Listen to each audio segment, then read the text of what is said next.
Muy buenos días a todas, todos y todes. Muy buenas tardes para quienes nos están escuchando desde otros lugares del mundo. Es para ONU Mujeres, la OEA Sim Mesegdi, un verdadero honor y placer poder compartir este nuevo conversatorio denominado Litigando Estratégicamente los casos de violencia hacia o contra las mujeres en política en América Latina. Contamos hoy día con un panel de lujo, de verdad es un verdadero honor poder presentar a este panel. Yo quiero contarles un poquito antes de introducirles en quiénes van a ser nuestras expositoras y expositores, el esfuerzo que estamos haciendo desde ONU Mujeres y Sim Mesegdi OEA para poder sensibilizar, mostrar, difundir lo que hemos podido desarrollar en torno a una realidad lamentable, que es la violencia contra las mujeres también en el ámbito político. Este es un esfuerzo conjunto, estamos desarrollando un proyecto regional en conjunto con SIM, OEA, Mesegdi y ONU Mujeres, justamente para mostrar la relevancia del abordaje de una realidad de la violencia, del problema de la violencia, en un ámbito poco tratado o poco reconocido, como es la violencia hacia las mujeres en política. Este ha sido un desafío ya de 1 año y medio de trabajo conjunto y que recoge un enorme aporte que ha hecho Mesegdi justamente por la creación de instrumentos relevantes para el abordaje de la violencia contra las mujeres en política, como fue la ley modelo, que hoy día existe justamente para que los estados la tengan de referencia y la puedan adoptar en sus legislaciones nacionales, como es el protocolo para abordar la violencia contra las mujeres en política dirigido a partidos políticos, que también es un instrumento desarrollado por Mesegdi. Ustedes saben, Mesegdi es el mecanismo de seguimiento a la Convención Belém do Pará. Y en este conversatorio, quien va a moderar, quien va a liderar esta conversación es Luz Patricia Mejía, que es secretaria técnica del Mesegdi y es especialista principal de la Comisión Interamericana de Mujeres de la OEA.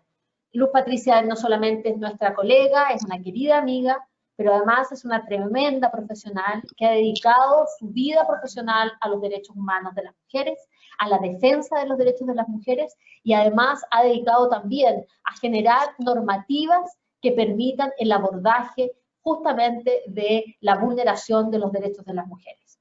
Nos acompaña en este conversatorio Natalia Gerardi, directora ejecutiva del equipo latinoamericano de justicia y género, que han llevado adelante, ¿no es cierto?, casos de violencia contra las mujeres en política, específicamente en Argentina.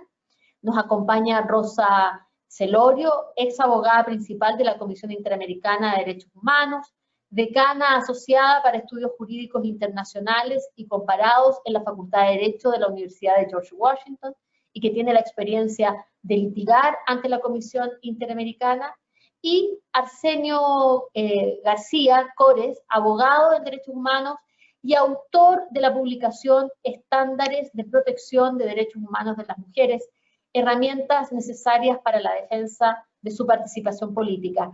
Este documento de estándares, cuyo autor es Arsenio, fue elaborado justamente por un pedido que hicimos desde SIM, Mesegdi, OEA y ONU Mujeres a Arsenio para que pudiera hacer esta sistematización. Es un esfuerzo muy importante, entrega una guía, entrega una herramienta para quienes se ven enfrentadas a la necesidad de litigar estratégicamente en casos de violencias en general, ¿no es cierto?, contra las mujeres y violencias hacia las mujeres en política en particular, y agradecemos mucho entonces que Arsenio nos comparta hoy día lo que fue ese proceso de sistematización, la mirada que tiene tanto, ¿no es cierto?, de los instrumentos a nivel latinoamericano y también de Europa, y para eso Luz Patricia va a moderar esta conversación desde su expertise y desde su trabajo.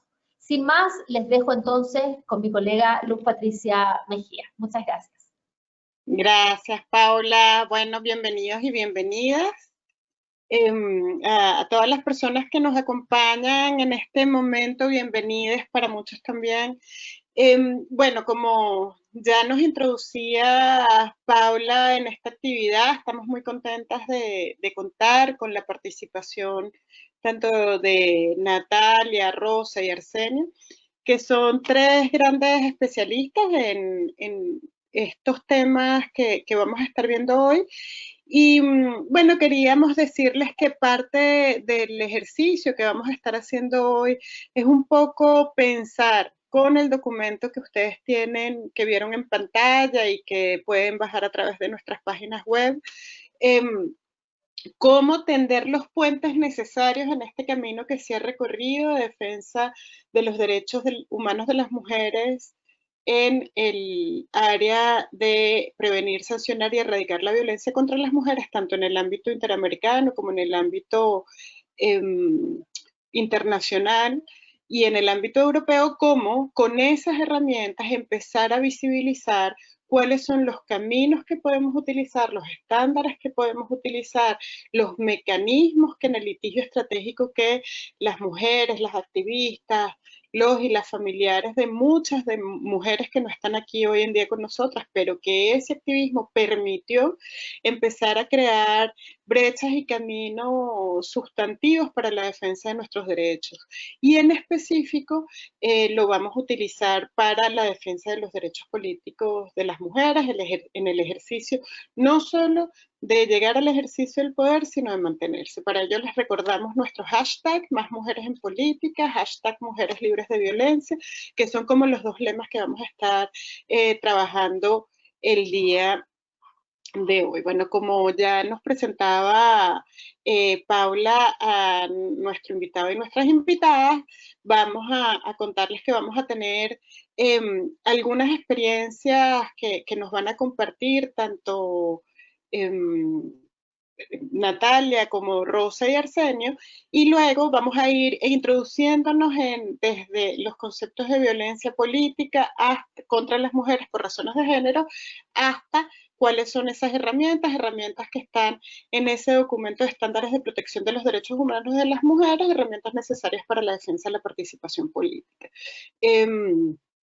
Fíjense que lo que vamos a hacer ahora es vamos a empezar a conversar un poco. Ya Paula nos presentó quienes nos acompañan. Yo quiero señalar, solo remarcar que el trabajo de Arsenio se ha destacado no solo como abogado en el litigio estratégico de casos, sino también como perito de causas internacionales que han sido muy relevantes en Latinoamérica. Una de ellas, quizás la más conocida por las mujeres que trabajamos estos temas, es el caso Sepursarco, pero así como el caso Sepursarco, muchos otros casos relativos a violencia contra las mujeres y los pueblos originarios en Guatemala.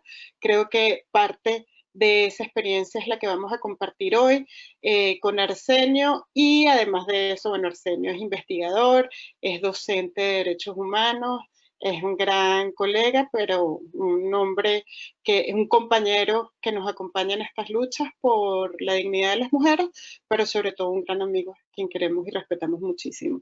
También nos acompaña Natalia Gerardi, bueno, que además de ser una abogada diplomada con honores, Natalia ha distinguido su trabajo en una trayectoria amplísima en Argentina, pero no solo en Argentina. Natalia ha trabajado profundamente en construir redes a lo largo de nuestra región para tender puentes en esta construcción de mecanismos para la defensa de los derechos humanos, la identificación de las necesidades de las mujeres, los procesos de construcción de estos caminos y estos puentes de los que estamos hablando, no solo a través de análisis sustantivo e investigaciones, sino a través de litigio estratégico.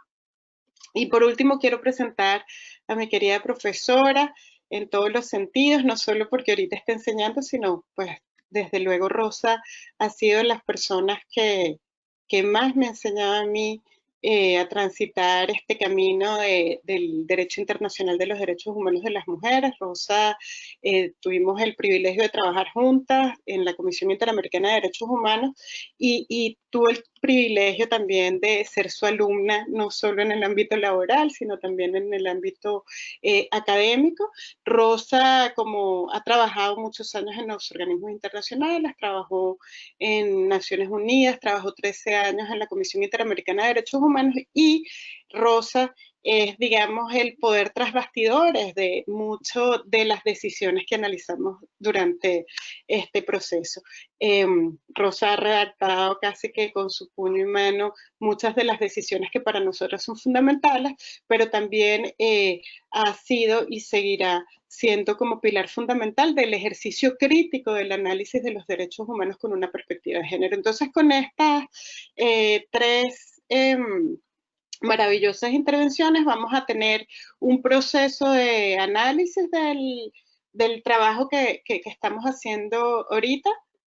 Con este documento vamos a profundizar, como les decíamos, un poco en algunos temas que están previstos en la ley modelo interamericana para prevenir, sancionar y erradicar la violencia contra las mujeres en el ámbito político, algunos conceptos básicos, y luego vamos a entrar más de lleno a cuáles son algunos de esos estándares que Arsenio en este documento pudo analizar después de revisar más de 130 sentencias, tanto del ámbito interamericano como del ámbito universal y del ámbito europeo. Así que bueno, uno de los temas que saltaba, como ustedes saben, y como ya nos comentaba Paula, este es un proceso que viene de este ejercicio, este esfuerzo conjunto, esta necesidad de poner herramientas para que ustedes puedan utilizarlas y que tiene que ver con empezar de alguna manera a generar procesos de organización, procesos de litigio estratégico y procesos de difusión de una situación que tiene que ver con cómo a medida que las mujeres van ganando territorio político, territorio en las urnas electorales, territorio en los procesos de presencia de liderazgo político como los sindicatos, el periodismo, la defensa de los derechos humanos de las mujeres, como la violencia en el ámbito público contra estas mujeres, precisamente por el ejercicio de sus derechos políticos, está siendo afectada. Entonces empezamos a hablar de violencia contra las mujeres en el ámbito político desde una perspectiva de Belén do Pará, con la ley modelo, que ustedes pueden también acceder a través de nuestra página web, ley modelo interamericana para prevenir, sancionar y erradicar la violencia contra las mujeres en la política, y empezamos para definir esta violencia, para estructurar esta violencia más allá de la definición de la Convención de Belén do Pará, utilizamos y combinamos dos conceptos fundamentales. Primero, el concepto de violencia por razones de género establecidos en la Convención de Belén do Pará, en sus artículos primero y segundo, y luego analizamos también las decisiones del Comité CEDAW y trabajamos con el concepto de participación política que en su observación general el Comité contra todas las formas de discriminación de la mujer empezó a construir. Y entonces, ¿qué tenemos? Una combinación de violencia que está dirigida con el objeto o con el resultado de minimizar, afectar, reducir, limitar la capacidad de las mujeres de ejercer sus derechos políticos. Entonces, desde esta perspectiva quisiéramos empezar este diálogo con algunas de esas expresiones que nosotras podemos distinguir de la violencia en el ámbito público, porque tiene un objetivo concreto, un resultado concreto, que es la violencia contra las mujeres en el ámbito político, y para eso quisiéramos empezar con Natalia, que ha venido trabajando en Argentina algunas de esas manifestaciones, identificando cómo se puede distinguir esa violencia, qué es lo que las mujeres políticas identifican como una violencia específica por el hecho de ser mujeres en el ámbito político.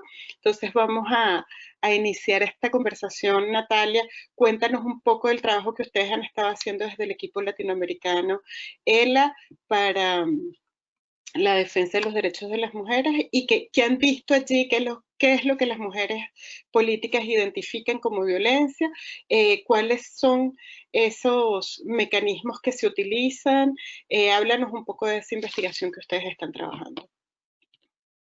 Gracias, Luz Patricia, y un placer estar acá y compartir este diálogo con ustedes y con la audiencia más amplia. Es un tema apasionante e indispensable, y las dos cosas en la misma proporción, ¿no? Es un tema del que se empezó a construir conceptualmente con el impulso de la región y que se aceleró en algunos países, entre ellos en Argentina, cuando, siguiendo la inspiración de la ley modelo interamericana que ustedes desarrollaron y difundieron, se avanzó en ciertos proyectos legislativos también en Argentina, hasta hoy, que tenemos incorporada en la Ley de Protección Integral de todas las formas de violencias, una ley que había sido sancionada en el 2009, recientemente, el año pasado, se incorporó un nuevo tipo y modalidad de violencia, la violencia política hacia las mujeres. Pero antes de eso, lo que hicimos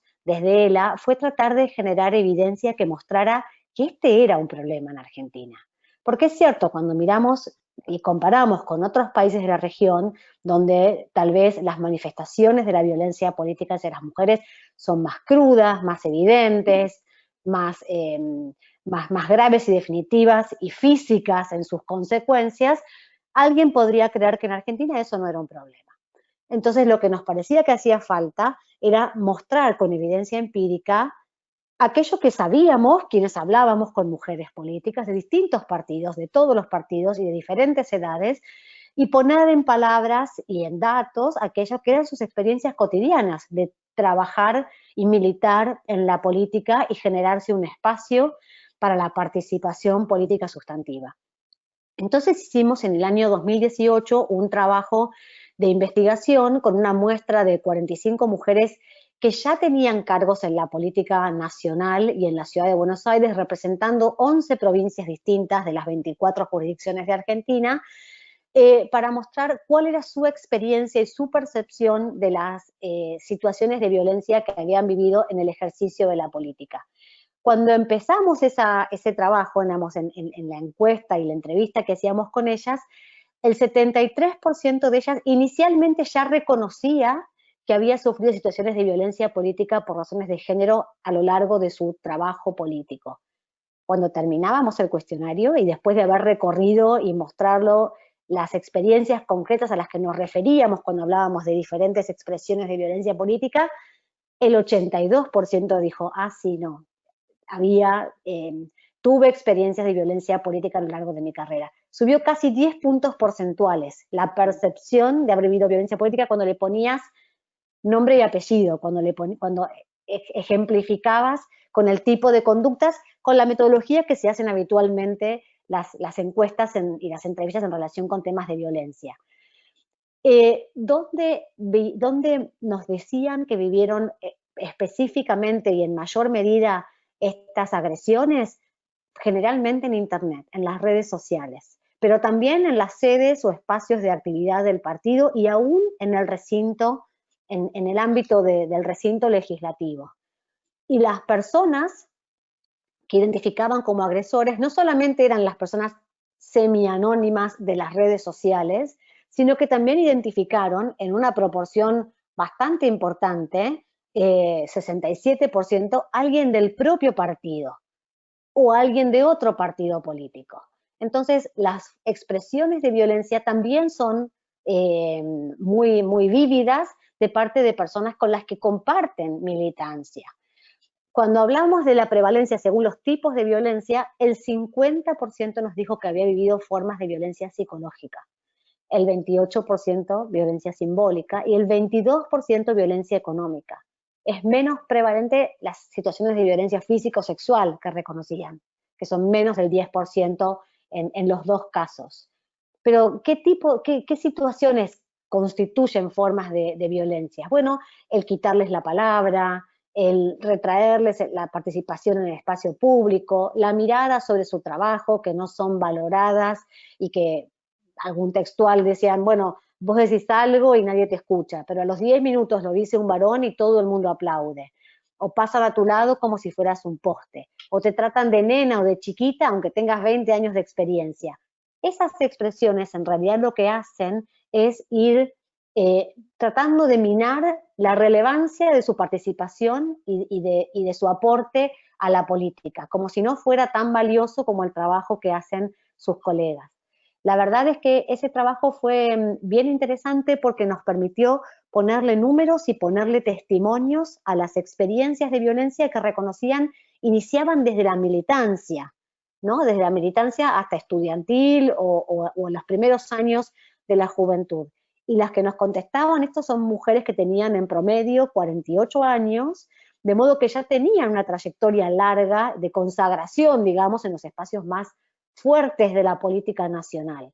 Entonces, si estas eran las experiencias, las mujeres que habían de alguna manera llegado a los más altos cargos, por lo menos en el ámbito legislativo, bueno, pensemos cuántas quedan en el camino cuando no pueden sostener las agresiones y las violencias y cuando de alguna manera se rinden frente a la soledad en la que muchas veces transitan eso.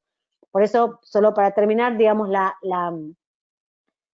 el camino a seguir, que muchas de estas mismas mujeres nos mencionaban en esta investigación, tiene mucho que ver con la construcción de redes, con los lazos inter e intrapartidarios, la solidaridad, la sororidad entre mujeres políticas que hemos visto en Argentina que se construyó y se fortaleció, ¿no?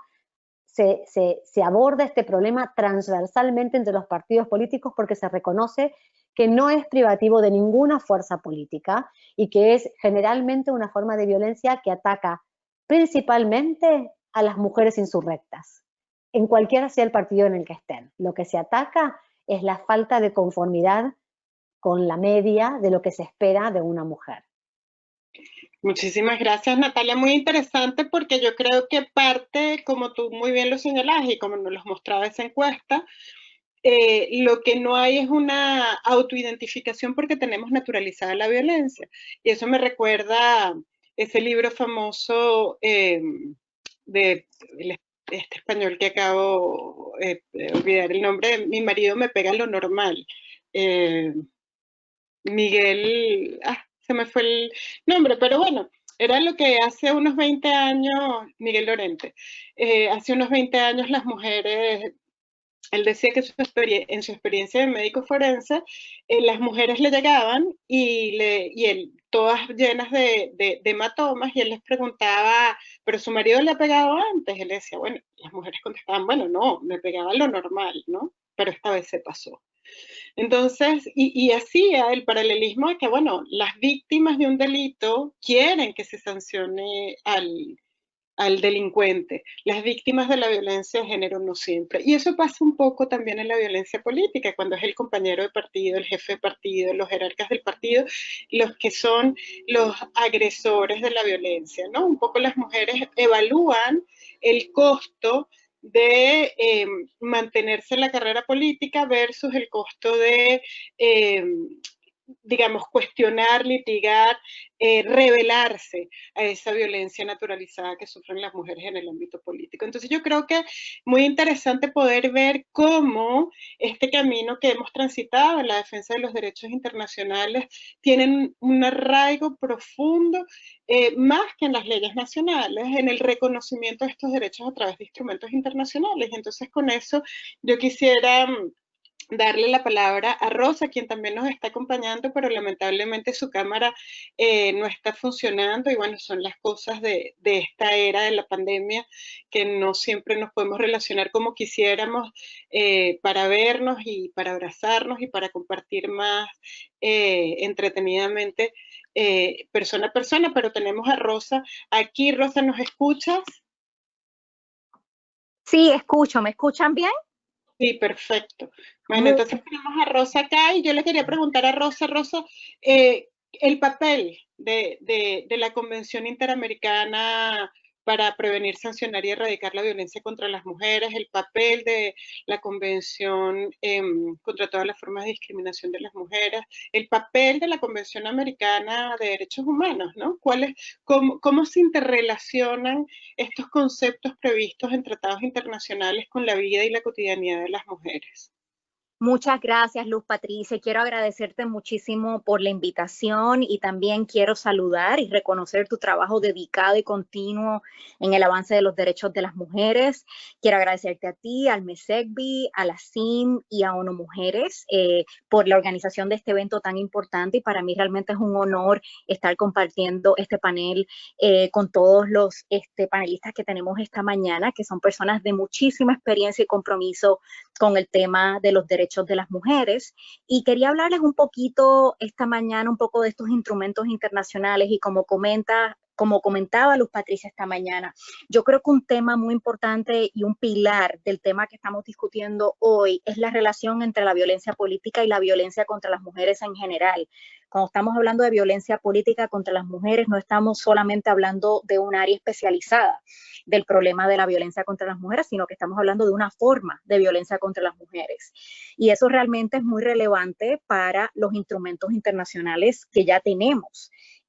Nosotros, por ejemplo, cuando se analiza un sistema, por ejemplo, como el Sistema Interamericano de Derechos Humanos y el trabajo de la Organización de los Estados Americanos, yo creo que uno de los beneficios más grandes y uno de los baluartes más grandes que tenemos en la región es el conjunto de instrumentos de derecho internacional y regional que ya tenemos a nivel de las Américas, y muchos de ellos, como la Convención de Belén do Pará, tienen un alto número de ratificaciones por parte de los estados americanos. Y yo creo que eso realmente augura bien, o por lo menos motiva el uso del litigio estratégico internacional como una posible herramienta para realmente avanzar no solamente temas, pero la justicia de víctimas individuales en casos de violencia política contra las mujeres.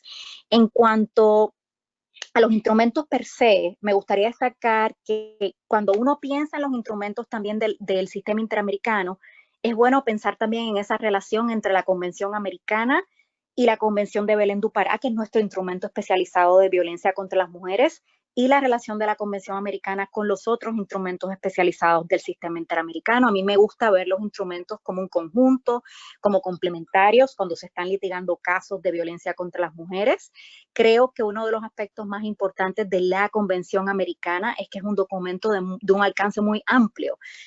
Codifica derechos muy importantes, o sea, para cualquier tipo de violencia contra las mujeres, y yo pienso que también esto está muy vinculado con la violencia política, como el derecho a la no discriminación, también a la igualdad ante la ley. Estamos hablando de la integridad personal, de la dignidad, de la vida privada, los derechos políticos, los derechos a la libertad de expresión y acceso a la información, el debido proceso y las garantías judiciales. Estos son solo algunos de los artículos y derechos que son codificados en la Convención Americana, que están sumamente vinculados al tema de la violencia política contra las mujeres. Y en el caso de la Convención de Belén do Pará, tenemos el artículo 7, que codifica esa obligación general de actuar con debida diligencia para prevenir, investigar, sancionar y reparar todo acto de violencia contra las mujeres. Pero creo que hay que ir más allá de ese artículo. Tenemos un artículo 4 en que la Convención prohíbe, o por lo menos establece esa conexión entre la violencia contra las mujeres en general y la violencia en el ámbito político. Habla del derecho de las mujeres a tener igualdad de acceso a las funciones públicas de su país y a participar en asuntos públicos. También tenemos el artículo 9, hablando del tema de interseccionalidad, que no solamente estamos hablando de solo un sector dentro de las mujeres, estamos hablando también del riesgo a la violencia que puede tener realmente una mujer en base a su raza, a su edad, a su clase social, entre otros factores. Y también yo creo que un tema importante, por supuesto, en ese artículo 7 de la Convención de Belén do Pará es que realmente ya la Corte Interamericana interpretó que bajo ese artículo 7 se pueden presentar peticiones no solamente ante la Comisión Interamericana de Derechos Humanos y también ante la Corte Interamericana. Para cerrar esta primera parte, también me gustaría enfatizar que una de las ventajas que tenemos en este momento también, cuando se piensa en estos derechos y en estos instrumentos, es que ya tenemos un conjunto de sentencias también jurídicas a nivel de no solamente Comisión Interamericana, pero de la Corte Interamericana, destacando aspectos muy importantes del abordaje de la violencia contra las mujeres, sobre todo dándole contenido a esos deberes de actuar con debida diligencia, acceso a la justicia y los derechos de vivir libre de discriminación y de violencia. Y a mí me parece que ese conjunto de sentencias es una base muy importante que realmente y un punto de referencia clave, o sea, para cualquier caso que se está pensando litigar a nivel internacional sobre violencia política contra las mujeres. Voy a parar en este momento, pero podemos seguir hablando durante el seminario de otros conceptos que realmente ya han sido desarrollados por la Corte Interamericana, que a mí me parece que tienen una relación muy directa con el tema de la violencia política contra las mujeres y que son casos que pueden ser facilitadores, o sea, de un caso nuevo sobre esta forma de violencia en particular. Muchas gracias por su atención y seguimos la discusión. Claro, gracias Rosa, muchísimas gracias por esta clase.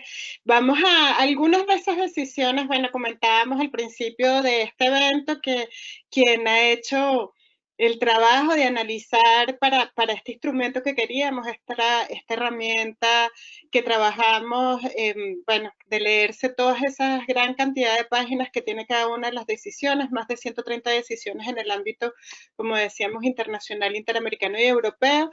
Está Arsenio García Cores, quien un poco desmenuzó esa información para que lo que hagamos sea que facilitemos la comprensión de qué hablamos cuando hablamos de estándares de protección de las mujeres, para que podamos, todas las personas que nos están escuchando, comprender de qué se trata eso del estándar y cómo me sirve a mí el estándar.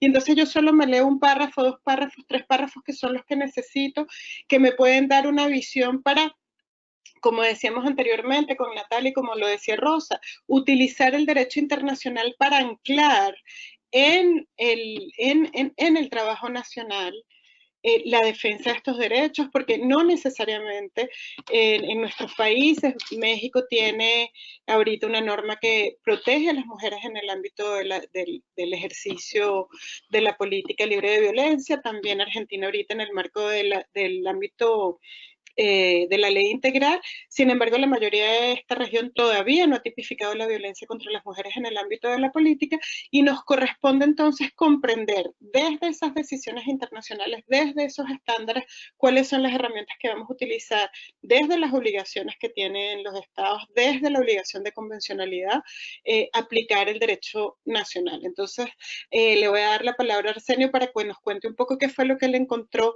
en este análisis, cuáles son los temas más debatidos en el ámbito internacional y cuáles son los temas que más han desarrollado los organismos internacionales, que son herramientas que tenemos a la mano a través de este instrumento. Arsenio, buenos días. Buenas tardes para ti que estás en España.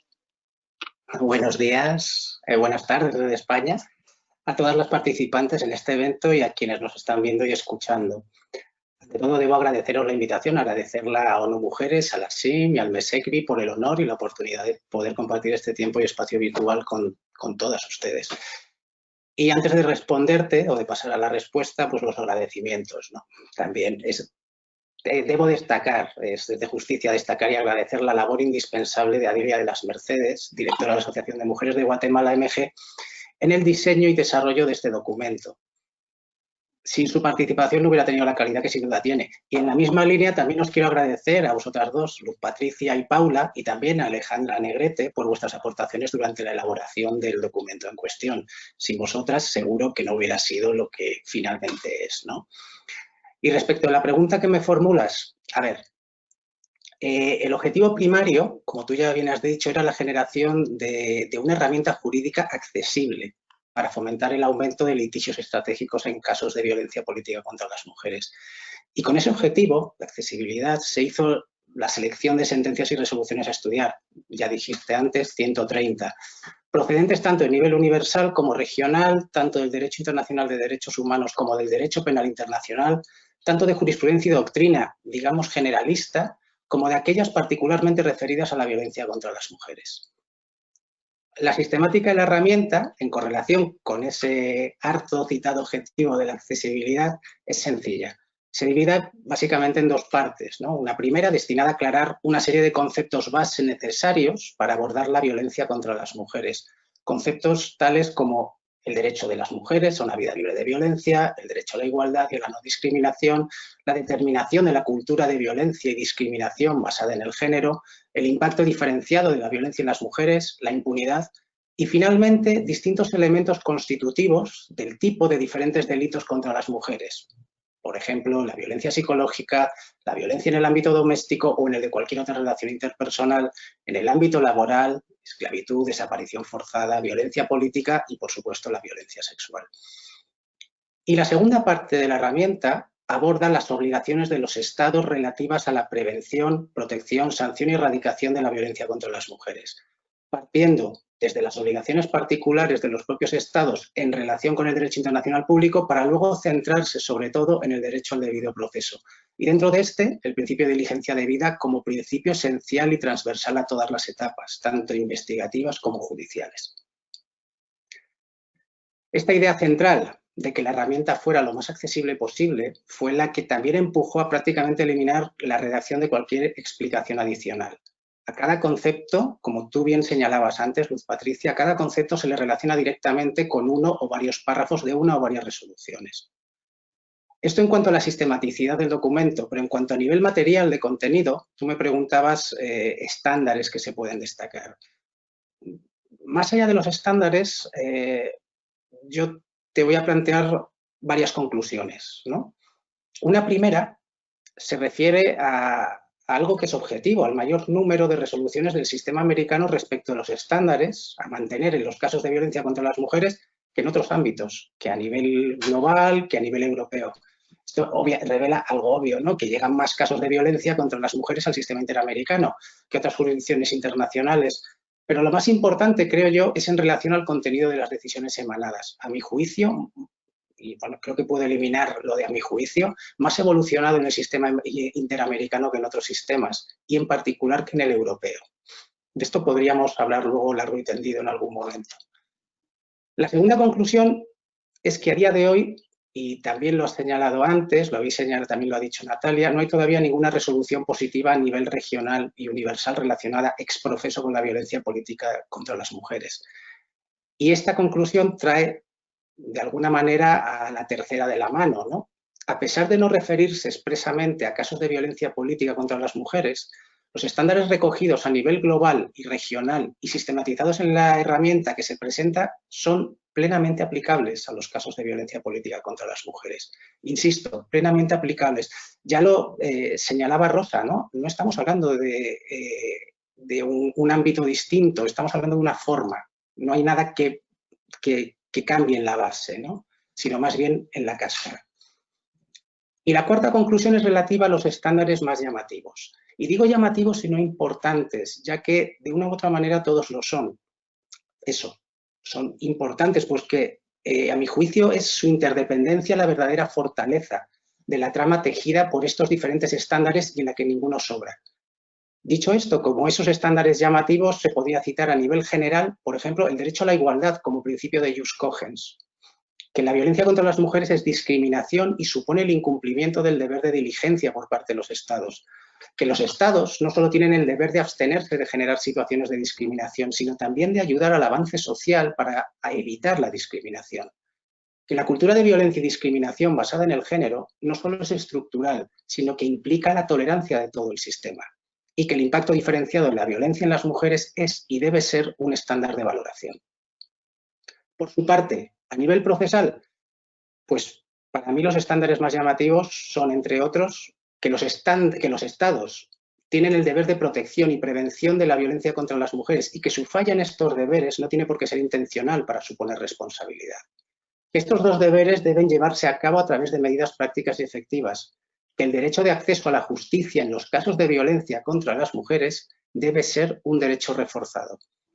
que el deber de diligencia debida es la exteriorización transversal del deber de garantía de los Estados y que este deber de diligencia es una exigencia también reforzada en los casos de violencia contra las mujeres. Que los casos de violencia contra las mujeres deben analizarse dentro del contexto en el que tienen lugar y no de manera aislada.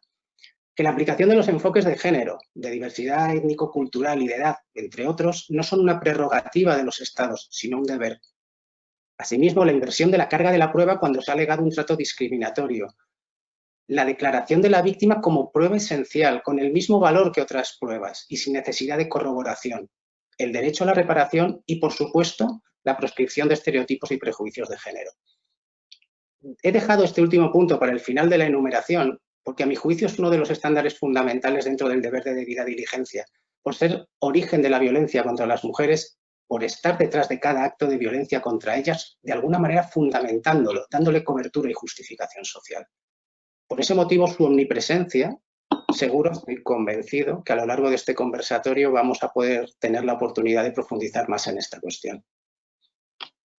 Muchísimas gracias, Arsenio. Bueno, ahí tenemos ustedes ya tienen el documento en sus manos, quienes no lo tienen, bájenlo de nuestras redes, están ahí disponibles, tanto en nuestras redes de Facebook, Twitter, como en nuestras páginas web, pero hay varios temas complejos, varios temas que para quienes trabajamos estos temas, pues ya hoy en día forman parte de nuestra propia cotidianidad, pero creo que la mejor manera de entenderlo, la mejor manera de visibilizarlo, la mejor manera, como nos explicaba Natalia hace rato, de comprender el significado de lo que es realmente la violencia política tiene que ver con la posibilidad de comprender los casos. Y entonces vamos a entrar un poquito más en materia de cuáles son algunos de esos casos. Natalia nos va a contar ahorita. Natalia, cuéntanos algunas de esas experiencias de litigio estratégico en Argentina que yo creo que nos permiten ilustrar para las personas que nos están escuchando cómo poder dirigir un caso, qué se espera del caso, cuáles son las expectativas, qué ha pasado, cómo ha funcionado, cuáles son los elementos fundamentales allí.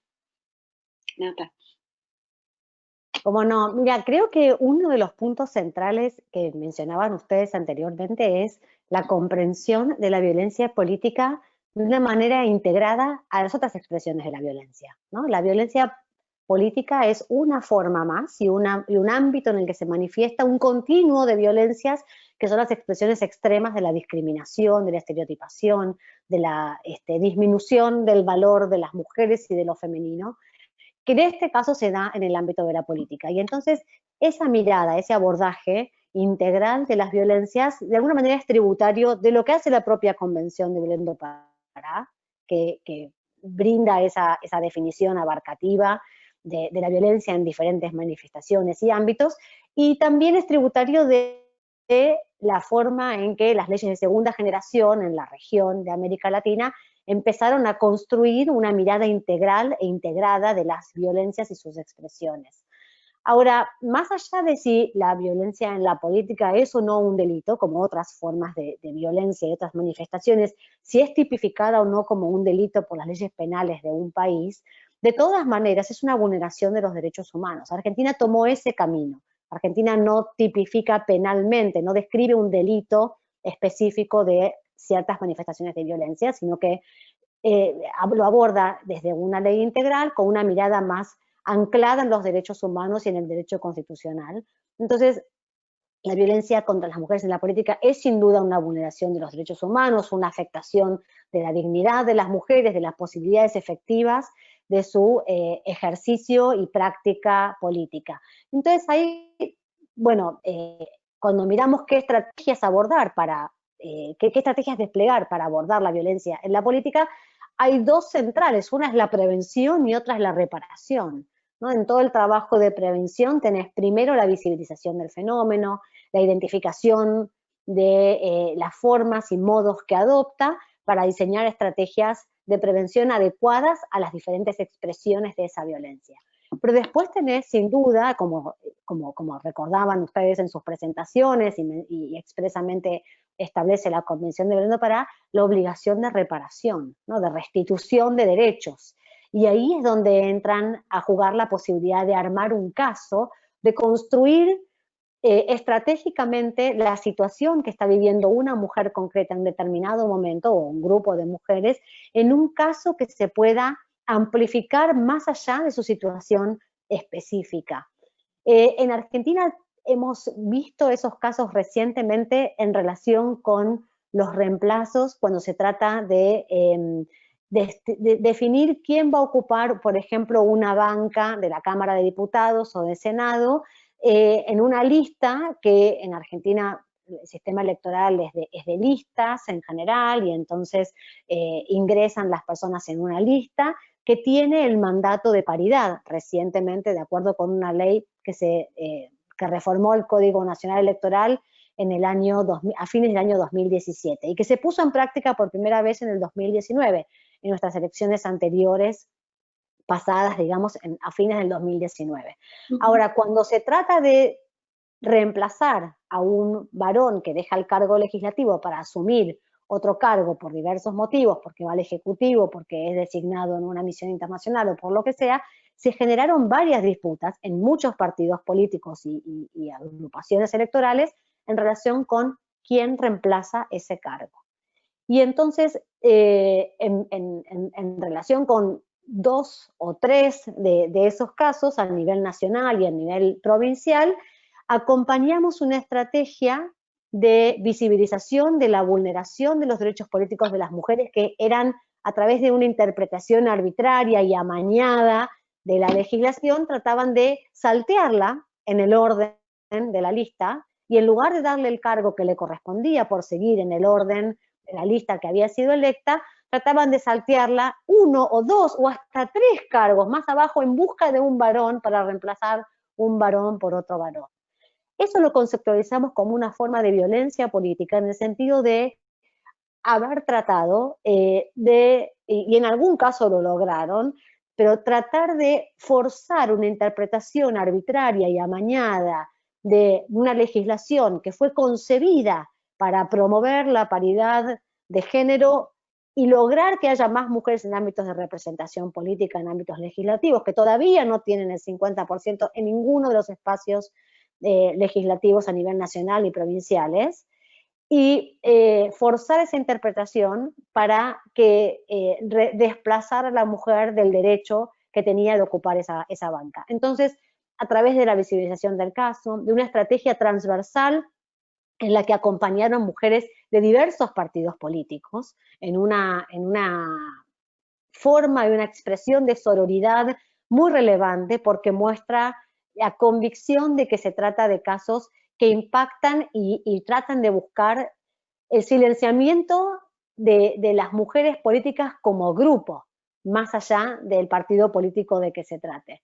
Entonces, a través de una estrategia de alianzas transversal a los partidos políticos, incluyendo organizaciones de sociedad civil, academia y demás, acompañamos esos casos judicialmente, incluyendo presentaciones de amicus y acciones públicas, digamos, para visibilizar esa intención de vulnerar los derechos políticos de las mujeres, en algunos casos con claras manifestaciones de violencia política.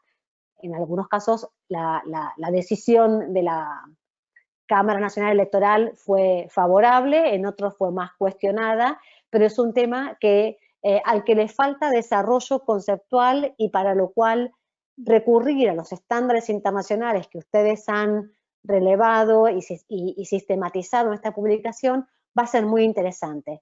Porque si algo aprendimos en Argentina y en la región es que los estándares internacionales de derechos humanos son directamente aplicables a nuestros casos nacionales.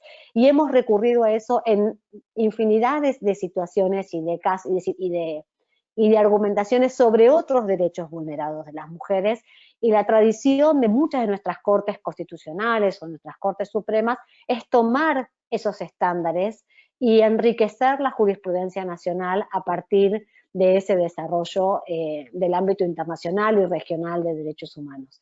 Entonces, por eso creo que en este tema, en este caso, que estamos avanzando en la conceptualización teórica al mismo tiempo que promovemos la identificación de casos y documentamos la sistematicidad que asumen estas formas de violencia política, creo que es muy apropiado contar con esa relectura de los estándares internacionales y regionales en la protección de la violencia contra las mujeres, esa relectura a la luz de qué significan para la participación política.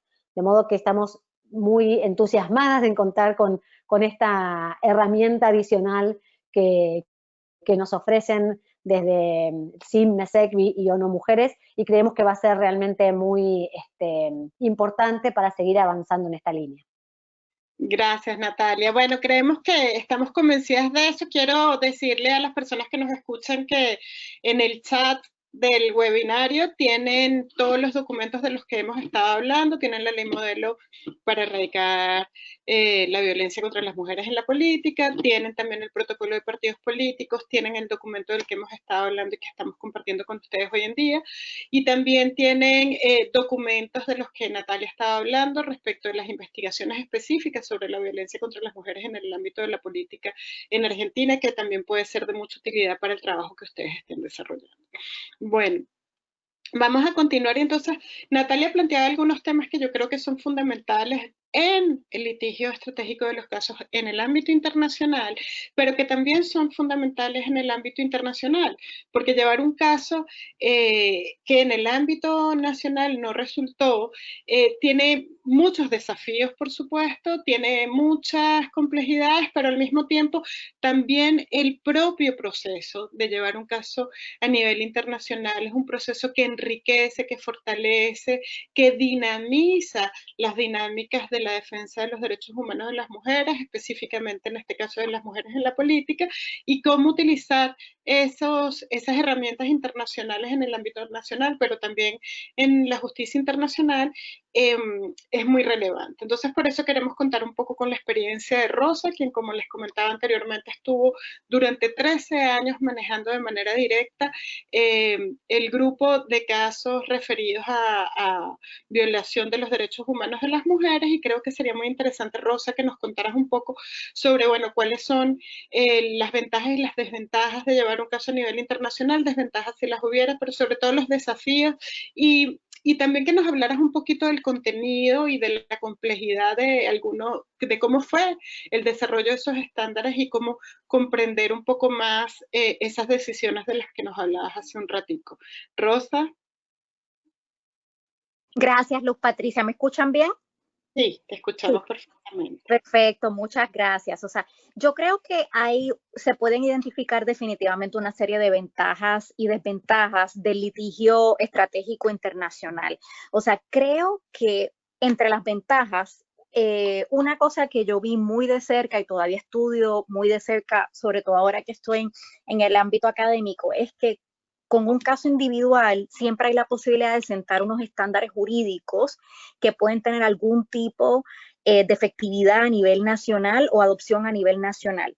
El proceso no es perfecto, o sea, realmente la implementación a nivel del derecho internacional, realmente tenemos un camino largo por recorrer, y la realidad es que todavía estamos en un momento en las Américas en que realmente tenemos que adoptar muchos pasos para implementar mejor la legislación, pero una cosa que yo sí he visto de las sentencias, por ejemplo, de la Corte Interamericana o decisiones de la CEDH, es que por lo menos dan un lenguaje, dan una base jurídica, sientan unos estándares y unos mínimos de contenido que los estados deben seguir a la hora de no solamente adoptar legislación, pero reformarla y adoptar todos estos mecanismos de implementación en un tema de violencia, y no solamente legislación, estamos hablando también del comportamiento de las instancias de justicia y todas las instancias de protección a nivel nacional.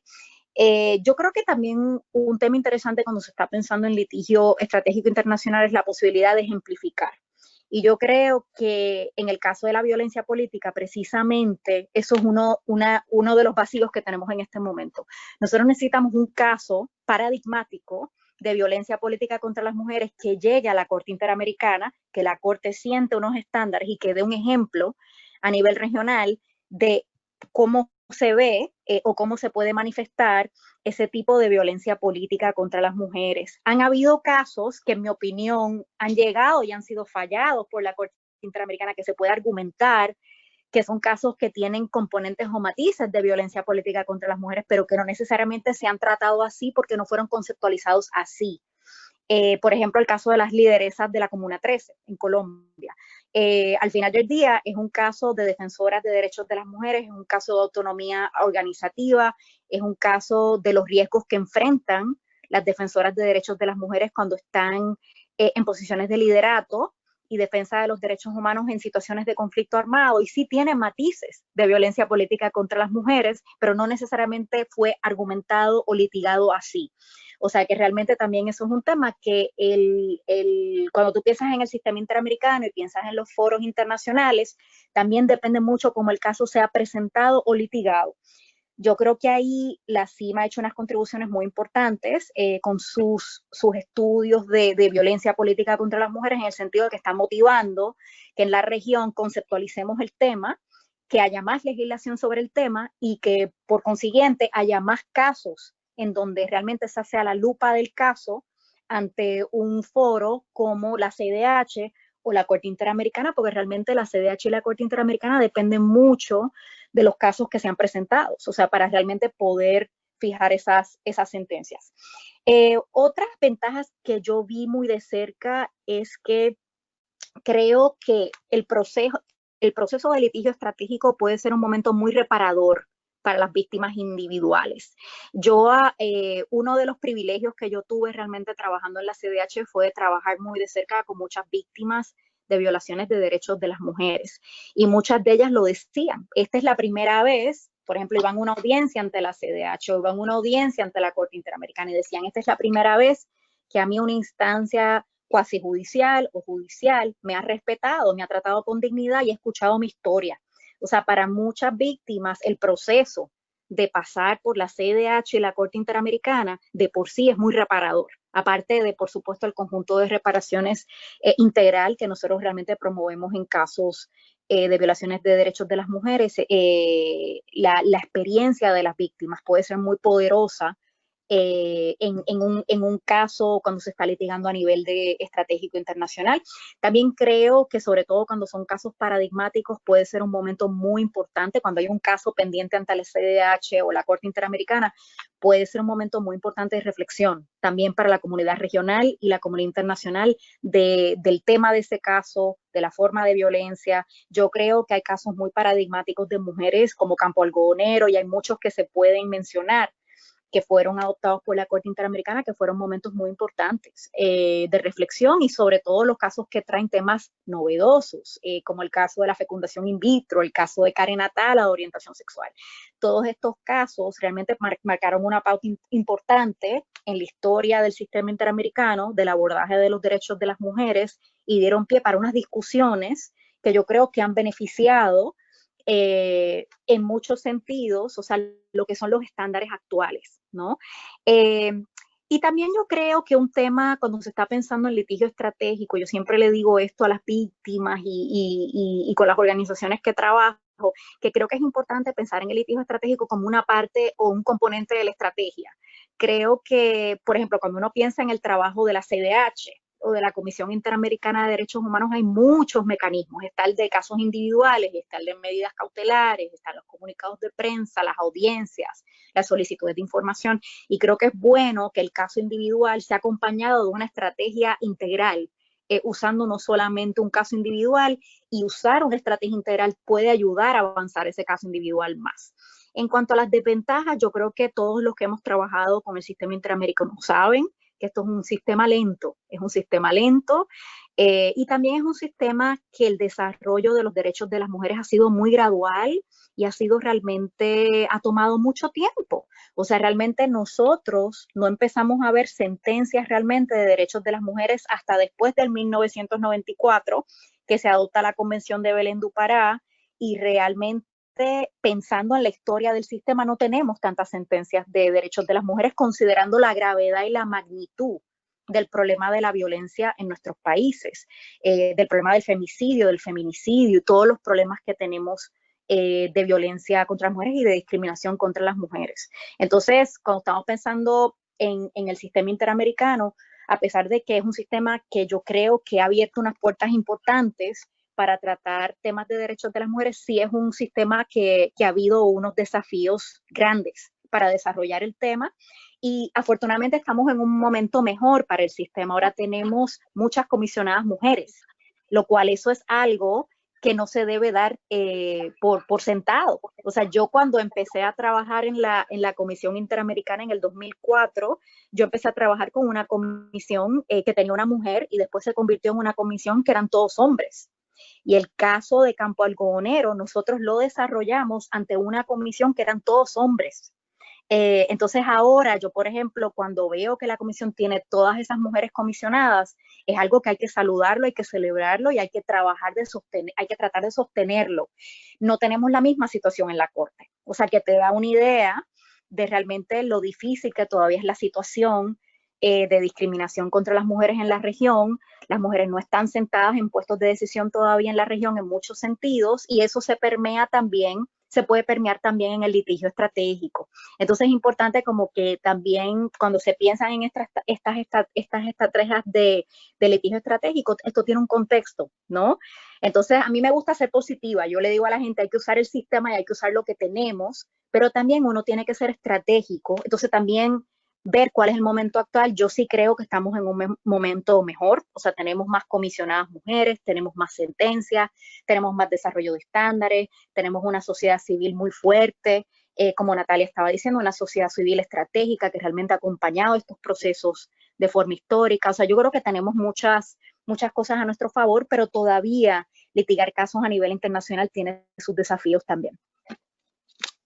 Muchísimas gracias, Rosa. Yo creo que es una visión bastante amplia realmente de los pros y de los contras, pero sobre todo y algo que recoges tú y algo que recoge muy claramente Natalia, es que el litigio estratégico supone procesos de acompañamiento y de construcción de redes y de puentes y de estrategias que van más allá de lo jurídico. Lo jurídico es fundamental, pero todo lo que acompaña el proceso, las alianzas estratégicas, la visibilización, el uso de los medios de comunicación, el uso de las redes, la construcción y el proceso como tal, porque muchas veces por lo largo que puede durar un caso ante el sistema, quizás lo más rico es el proceso, generar dinámicas que pongan el tema en la agenda política, generar procesos de acompañamiento, ampliar la mirada no solo para lo que nos ocurre a nosotras como personas individuales, sino lo que nos ocurre como mujeres y como colectivo, lo que nos ocurre como mujeres políticas, lo que nos ocurre en este país y en el resto de nuestros países, o sea, cómo construir esas redes, y yo creo que ese es un tema muy importante. Pero bueno, y además, como tú decías, las decisiones que se toman tienen mucho que ver, o que no se tomaron tenían mucho que ver con no visibilizar ese aspecto de género que tenían los casos. El caso Loaiza Tamayo, por ejemplo, uno de los primeros casos relativos a mujeres, una mujer víctima de violencia política, pero el caso nunca fue analizado así. Yo creo que también vale la pena destacarlo. Sin embargo, creo que uno de los temas más interesantes de por qué esto pues ha tardado tanto tiempo tiene que ver mucho con esa relación de subordinación y esa relación de privilegios que han tenido pues en este sistema en el que vivimos los hombres frente al trabajo de las mujeres, y esa relación de subordinación en relaciones desiguales de poder que se han construido a lo largo de una cultura y de sistemas también normativos, sociales, etcétera, y que responden a los estereotipos de género, son uno de los temas que más se ha litigado o que más se ha desarrollado en esas decisiones que tenemos. Yo creo que un ejemplo nos permite identificar con mucha más claridad de qué hablamos cuando hablamos de esto, y yo creo que Arsenio nos podría ayudar entonces en ejemplificar con uno de los casos que Arsenio trabajó, cómo aterrizamos eso que llamamos estereotipos de género en la defensa concreta de un caso. Arsenio, por favor, cuéntanos un poco esa experiencia. Bueno, todo va en relación al deber de debida diligencia, ¿no? Así al menos creo que es como hay que conectarlo, ¿no? Pero claro, decir debida diligencia sin más es una expresión vacía. En el caso de la violencia contra las mujeres, como bien sabéis, esta se compone de un entramado que, además de contener los principios generales del debido proceso, contiene otra serie de principios particulares, a la vez que transversales, materiales a la par que procesales, algunos de los cuales ya nombré en la intervención anterior. Y vuelvo a insistir, no hablamos de un mero listado de principios uno tras otro, sino que son principios que se interrelacionan, que se entraman, que son interdependientes. Esta es su sistemática y al tiempo su fortaleza, ¿no?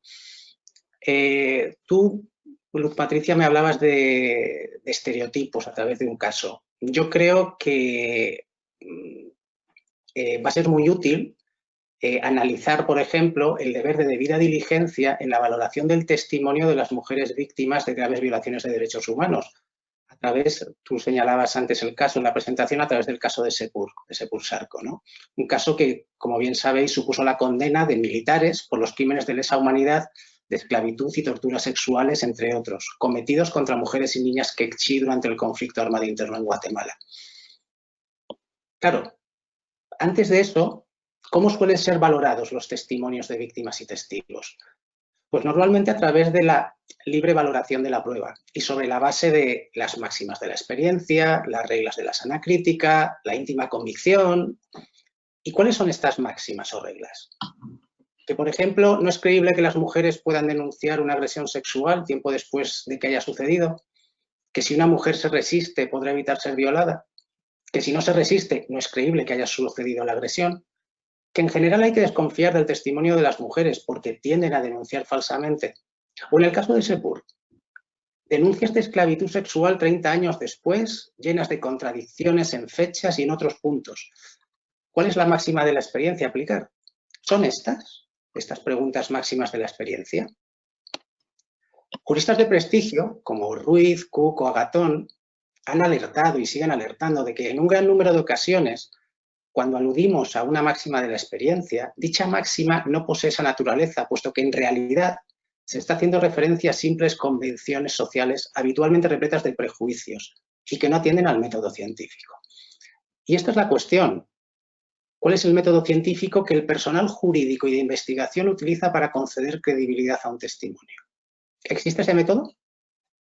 Es habitual que las legislaciones internas no recojan nada expresamente y sus diferentes jurisprudencias suelen hablar de coherencia, ausencia de contradicciones, verosimilitud, persistencia en la incriminación. ¿Cuándo un relato es coherente? ¿Las mujeres de Sepur Sarco emitieron relatos coherentes? ¿Las discrepancias en las fechas eran contradicciones?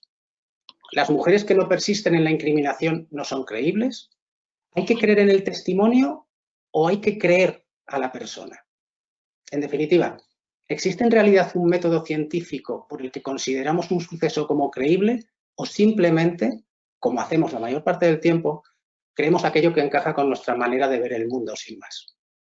Esta última parte de la pregunta nos traslada a otra disyuntiva. Si es así, la decisión judicial no dependerá de los hechos alegados en juicio, sino de la subjetividad de quien toma la decisión, de su corazonada, como la llamaba Frank, pudiéndose llegar al caso de que de personas distintas dimanaran decisiones diferentes para un mismo supuesto, y esta posibilidad, obvio, es inasumible en derecho.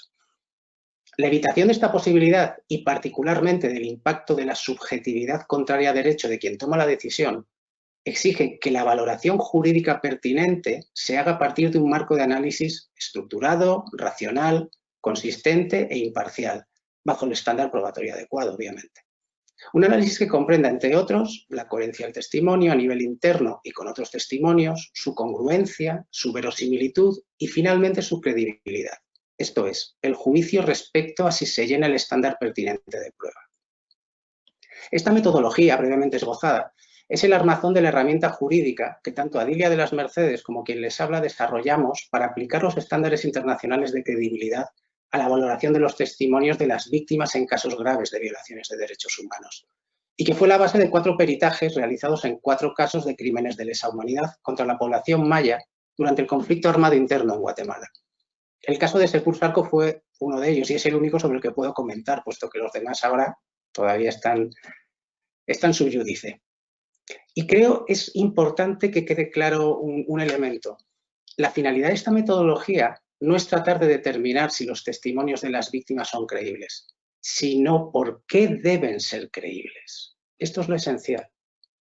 En el caso de Sepur, si los estándares de valoración marcados por el derecho internacional de los derechos humanos y el derecho penal internacional no se aplicaban, había un riesgo real de que los testimonios pudieran considerarse no creíbles, puesto que adolecían de varios supuestos defectos.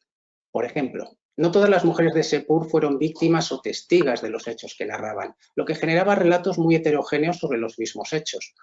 La mayoría sin pruebas que corroboraran los hechos relatados, por ejemplo, de la esclavitud y torturas sexuales que sufrieron las mujeres, así como de la desaparición forzada de sus cónyuges. Y además, las mujeres situaban los hechos de violencia en fechas dispares.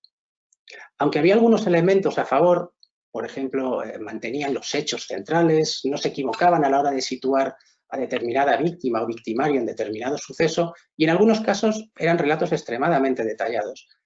La cuestión era si estos elementos serían suficientes para imponerse sobre los primeros, ya que bajo estos parámetros lo habitual es que no se crean las mujeres y se desestimen sus denuncias, porque iba a ser diferente en este caso. Parte necesaria de la metodología que aplicamos para la elaboración del peritaje fue la implementación de al menos 6 enfoques transversales. El de género, que permitía entender, obviamente, los diferentes roles de mujeres y hombres en la cultura quechí. El de diversidad étnico-cultural, al tener una cosmovisión y concepción del tiempo, de la relación con el entorno y de la vida totalmente distintas de las que rigen en el autodenominado mundo occidental. En relación con la memoria, sobre cómo funciona esta, especialmente bajo las consecuencias traumáticas tras graves violaciones de derechos humanos. El de edad, pues algunas mujeres eran niñas cuando sucedieron los hechos de violencia y otras muy mayores cuando tuvieron que narrarlos, lo que en ambos casos puede afectar a su exposición. El nivel de educación formal, que también puede impactar a la hora de narrar lo sucedido, y las formas heterogéneas de las preguntas que se les hicieron y la manera también heterogénea en que se recogieron sus respuestas. A través de este proceso obtuvimos las herramientas para rebatir los estereotipos y prejuicios de género que amenazaban la credibilidad de los testimonios de las mujeres. La minimización de la violencia contra las mujeres, la violencia contra las mujeres como únicamente violencia física, el tratamiento inadecuado de la violencia contra las mujeres, la inclinación de las mujeres a denunciar falsamente y la descalificación del testimonio por su comportamiento posterior no acorde a la respuesta que podría considerarse natural. 5 de los estereotipos y prejuicios que se contienen en el documento, en la herramienta que estamos presentando, ¿no? En conclusión, estos enfoques transversales y otros deben ser implementados a lo largo de todo el procedimiento, tanto de investigación como judicial, y deben serlo para registrar que se cumple con los estándares aplicables a través de un método científico. Este es el contenido de la debida diligencia. Un cúmulo de principios entramados que son aplicables a todos los tipos de violencia en cualquier momento. En cambio, su no aplicación implicará falta de diligencia debida y campo abonado para el impacto negativo de los estereotipos y prejuicios de género y, por tanto, para la revictimización de las mujeres. Esto es, resoluciones arbitrarias, parciales y, en definitiva, injustas. Gracias, Arsenio. Yo creo que ahí, en este tema de la violencia contra las mujeres de manera general y de manera específica en el ámbito de la violencia contra las mujeres en el ámbito de la política, hay un tema central, que es el tema que acabas de explicar, es el tema de cómo nos ven a las mujeres y cómo eso se entrecruza con los procesos de defensa de los derechos de las mujeres, ¿no? Y yo creo que parte de los procesos de construcción de estereotipos o de deconstrucción de estereotipos tienen un rol fundamental los medios de comunicación. Como bien nos planteaba esta mañana Natalia, hace un rato en su primera intervención, parte de lo que las mujeres planteaban en esa especificidad de cómo se manifestaba la violencia tenía que ver a través del el papel que juegan las redes de comunicación como medio para expresar mecanismos de violencia contra las mujeres. Y yo creo que además de que las mujeres reciben violencia a través de las redes, hay otro mecanismo de violencia también que es la violencia simbólica, cómo se representan las mujeres. Entonces el papel de los medios de comunicación, el papel de las redes sociales hoy en día tienen una especial relevancia cuando hablamos de participación política de las mujeres, y yo creo que Natalia nos puede hablar un poco más de esa experiencia que están desarrollando y del trabajo que se está haciendo en ese sentido en Argentina para que podamos también ilustrar cómo podemos trabajar estos temas. Natalia, ¿nos cuentas? Dale, cómo no. Uno de los ámbitos en los que más se manifestaba la violencia política contra las mujeres que estudiamos en el 2018 eran las redes sociales. y la violencia simbólica en los medios de comunicación. Entonces, más recientemente, el año pasado, en el 2019, hicimos un estudio específicamente concentrado en las redes sociales, haciendo un seguimiento de las redes de Twitter, Facebook, Instagram, de una selección transversal entre diferentes partidos políticos de mujeres candidatas a las elecciones nacionales, tanto en las primarias que se celebraron en agosto del 2019, como en las elecciones generales de las candidaturas que compitieron en las elecciones generales en octubre del 2019. Y así analizamos 23.000 conversaciones de Twitter, por ejemplo, de el día y los días previos al cierre de las listas de las PASO, de las primarias y de las elecciones generales, en diferentes momentos, ¿no? Y lo que analizamos eran, bueno, generamos una metodología para caracterizar las formas de violencia, las manifestaciones y las dimensiones, distinguiendo entre expresiones discriminatorias, acoso, campañas de desprestigio y diferentes formas de amenaza física, psicológica, económica o sexual, ¿no? Entonces ahí vimos las dimensiones de menosprecio a sus capacidades, roles y mandatos de género estereotipados a partir de las cuales se caracterizaban a estas mujeres, alusiones a su cuerpo y su sexualidad, formas de acoso y de desprestigio y las amenazas.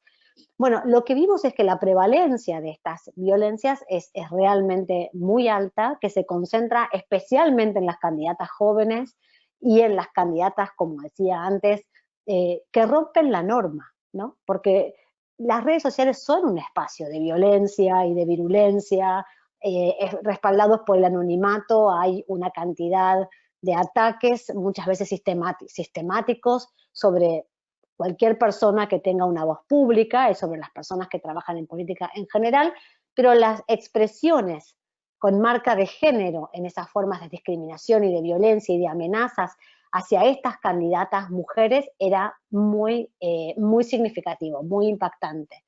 A partir de ese trabajo que está publicado, que han compartido en el chat y que pueden buscar también en la página web de ELA, este año hicimos una serie de conversatorios con distintas mujeres políticas, muchas de las cuales habíamos estudiado en este monitoreo de las redes sociales, y otras también, y periodistas de medios de comunicación que trabajan en temas de política en particular y en temas de género también.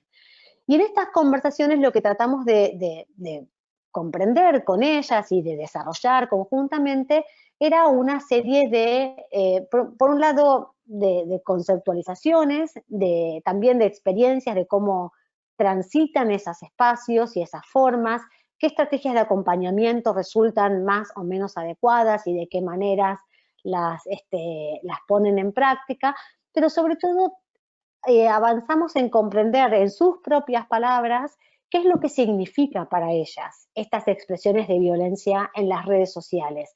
Un espacio en el que se disputa el poder, como en cualquier otro. La verdad es que hoy la presencia y la forma y el discurso que se construye en las redes sociales y que después se replica y se reproduce y se multiplica en los medios de comunicación que se alimentan de las redes sociales, dando lugar a una conversación que no tiene fin y que queda absolutamente fuera del control de cualquiera de ellas y de cualquiera de sus estructuras partidarias. Bueno, el impacto que eso tiene en la trayectoria, en la proyección política y en su trabajo es realmente muy importante. Entonces hay que prestar atención a lo que pasa allí y cómo conciben ellas esos ataques. Una de las expresiones de estas mujeres políticas que me parecieron más ilustrativas de lo que significa esa violencia en redes sociales, amplificada por medios de comunicación, que se concentra en menospreciar sus capacidades, se concentra en quiénes son y cómo se ven antes que lo que dicen, es justamente la cancelación del debate político. Lo que hacen esas expresiones de violencia en las redes sociales es cancelarlas como políticas, tratar de cancelarlas como políticas y de silenciar el argumento político que hay en sus intervenciones, en sus manifestaciones, en su participación. Porque cambian el eje de la conversación. Entonces lo que hacen finalmente es no solamente cancelarlas a ellas, tratan de cancelar la presencia de mujeres en la política en general. Son agresiones cuya consecuencia no solamente la vive la mujer en su subjetividad, en su cuerpo, en su experiencia, en su trayectoria política, en la construcción de poder respecto de su propio espacio, sino que se amplifica y trata de ser aleccionadora para el colectivo. Una de ellas, una de las jóvenes diputadas que se incorporó en la legislatura de la Ciudad de Buenos Aires en las últimas elecciones, decía, el problema es que no se trata de un argumento político, sino que la violencia es la violencia per se contra la persona. Y el proceso que ella hizo como joven política para exponer sus ideas y dar argumentos sustantivos sobre los diferentes temas de su agenda, el proceso que hizo y el precio que tuvo que pagar, que le hicieron pagar por esa exposición en la vida política, solo vale la pena, dice ella, si no soy la última. Solo vale la pena si mi trayectoria abre otros caminos. Pero si el costo que se ve que pago es tan alto, lo que va a hacer es cancelar la posibilidad de que otras mujeres jóvenes o insurrectas quieran pagar ese costo. En un trabajo que hacían algunas de nuestras colegas también de otra organización, Fundeco, justamente lo que mostraban era eso. No es el costo que hay que pagar, este no es el costo de la política, es el costo que le quieren hacer pagar solo a algunas personas, a las mujeres y tampoco a todas las mujeres colectivamente, sino sobre todo a las mujeres que se sublevan al orden establecido de la edad, del rol, de la apariencia, del partido político, de las agendas transversales que todas reivindican. Entonces creo que esa es ha sido una experiencia sumamente enriquecedora, no solamente hacer el estudio y poner números y aplicar una metodología de investigación a lo que vemos en las redes sociales y está a la vista de quien sea que quiera mirar, no solamente tuvo valor poner números en eso y documentar empíricamente la situación y las expresiones de las violencias, sino que fue sumamente valioso además el diálogo que eso nos permitió acompañar transversalmente entre las mujeres de diversos partidos, de distintas edades, con diferentes trayectorias, que a veces despliegan estrategias diferentes para sostener y abordar el mismo problema, y también con los medios de comunicación, y visibilizando también los problemas que tienen muchas veces las propias mujeres comunicadoras y periodistas en los medios de comunicación para trabajar sobre política y no sobre los temas que los medios muchas veces les quieren asignar o atribuir como propios de su profesión. Así que creo que, como siempre, estudiar los fenómenos es fundamental para comprenderlos, para conceptualizarlos y para pensar estrategias de abordaje adecuadas al fenómeno, ¿no? Y ahí creo que siempre, en el tema de violencia en general, de las diferentes manifestaciones de violencias y esta de violencia política que estamos conversando hoy en particular, tenemos que entender mejor cómo se expresa el fenómeno de diferentes maneras en diferentes lugares, porque las respuestas no pueden ser únicas y uniformes, sino que tienen que ser apropiadas para la situación que queremos abordar. Y para eso las investigaciones, pero sobre todo el diálogo con las protagonistas, es sumamente importante.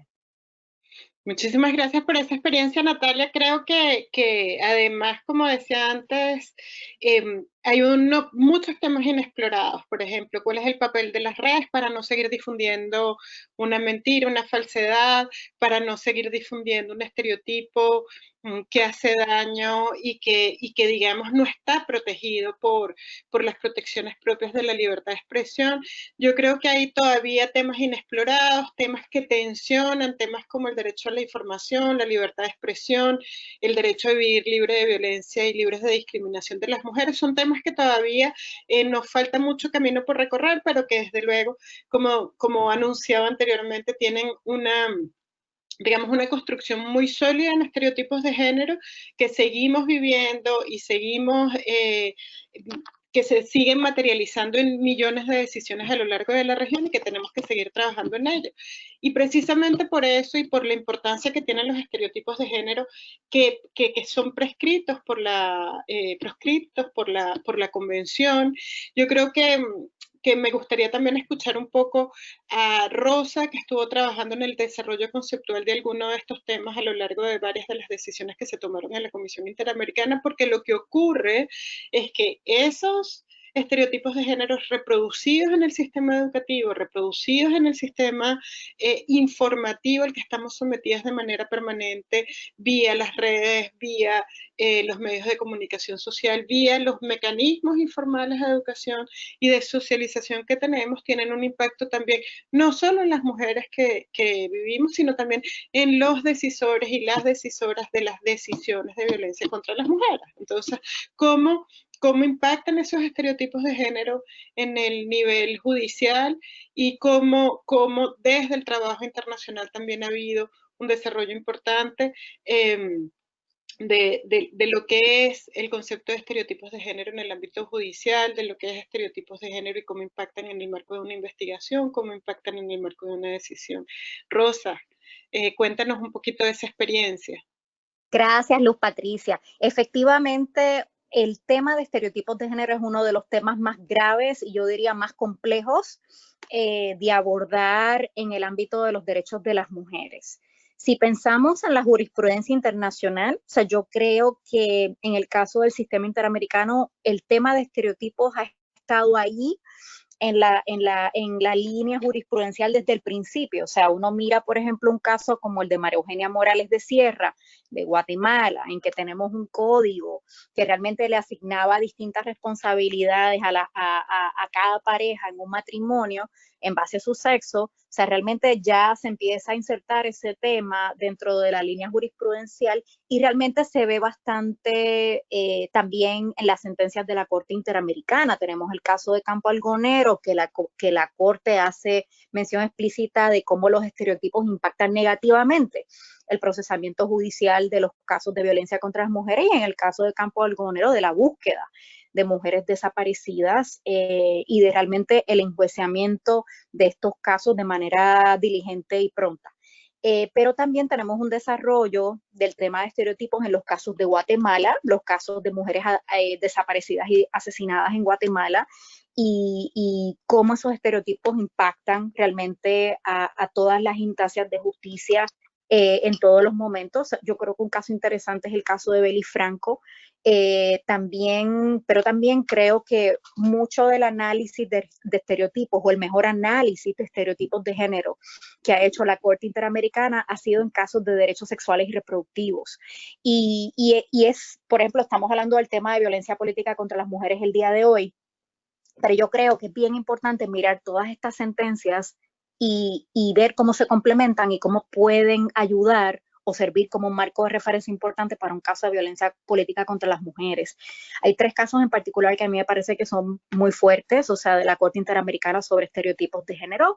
Uno es IB contra Bolivia, que es de una esterilización sin consentimiento en un hospital público. También está el caso de fecundación in vitro. También está el caso de Costa Rica. También está el caso de Karen Atala, de Chile.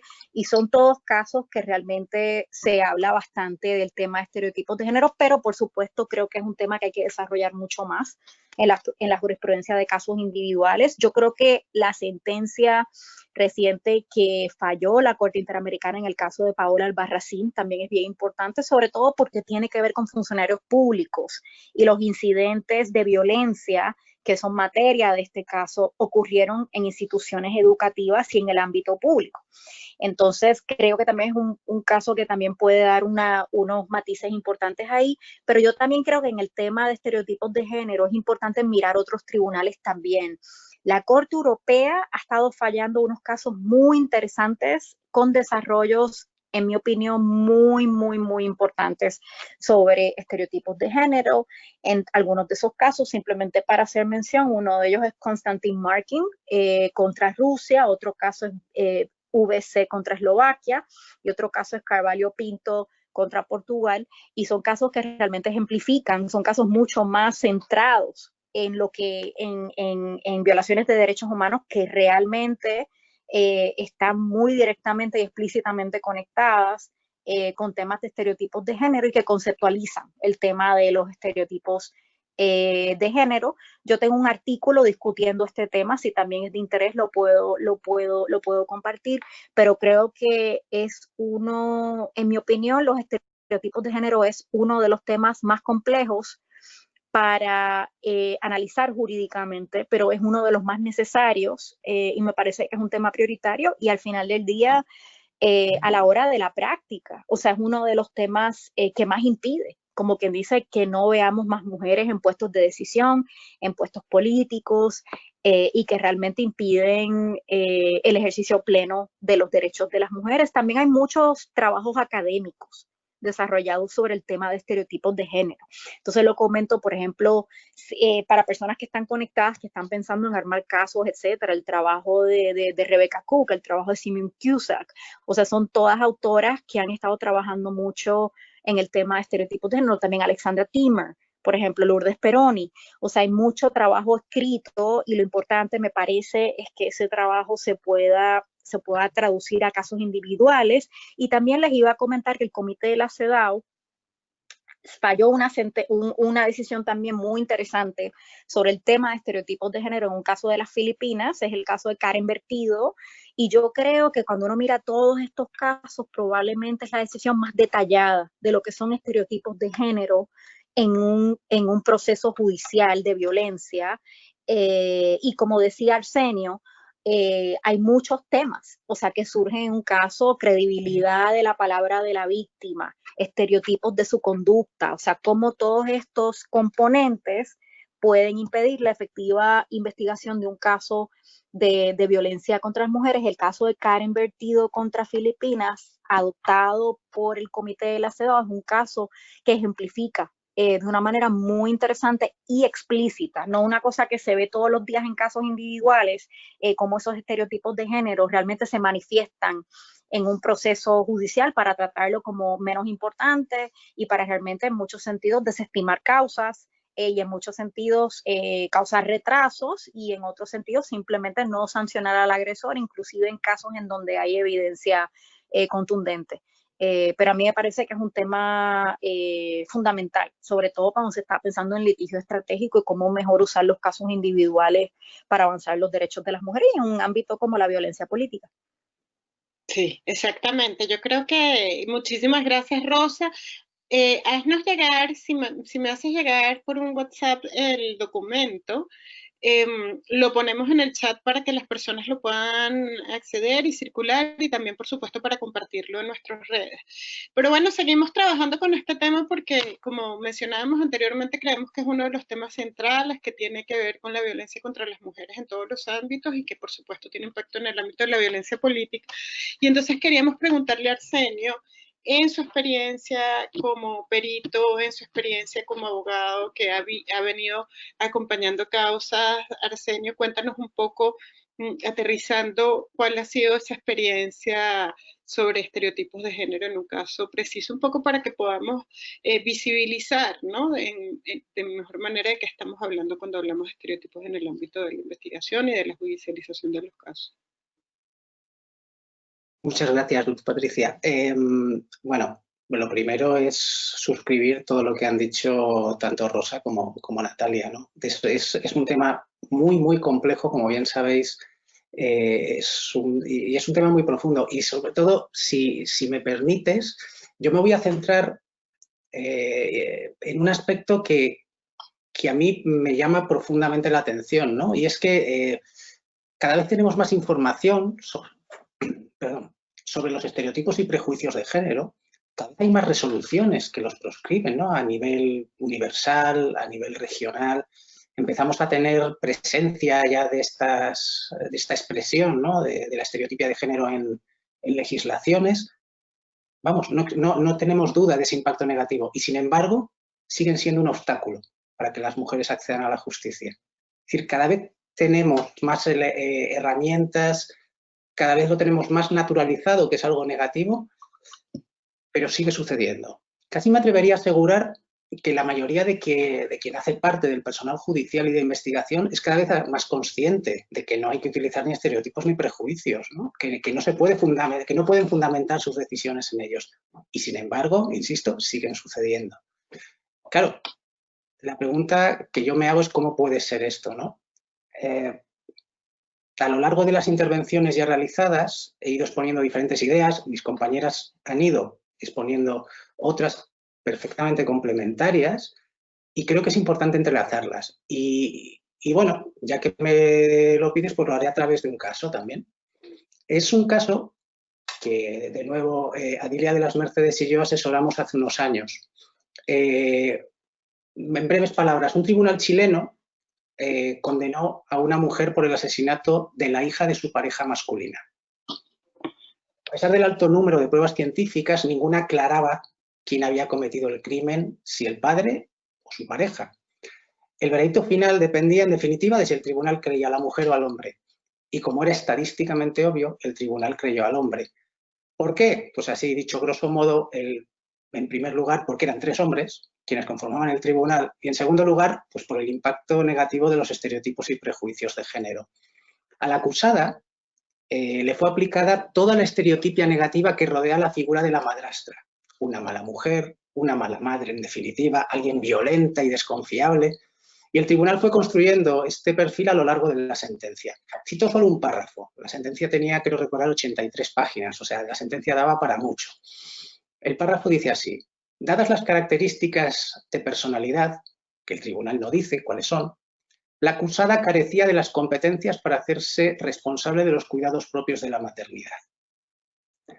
Por contra, al acusado, quien en mi opinión era el sospechoso principal, se le aplicó el estereotipo del buen padre, a pesar de, por ejemplo, existir denuncias en su contra por violencia de género por parte de su anterior pareja. No se tuvieron en cuenta, por lo menos para generar una idea. El acusado, cuando la madre biológica de su hija les abandonó, se hizo oficialmente cargo de ella.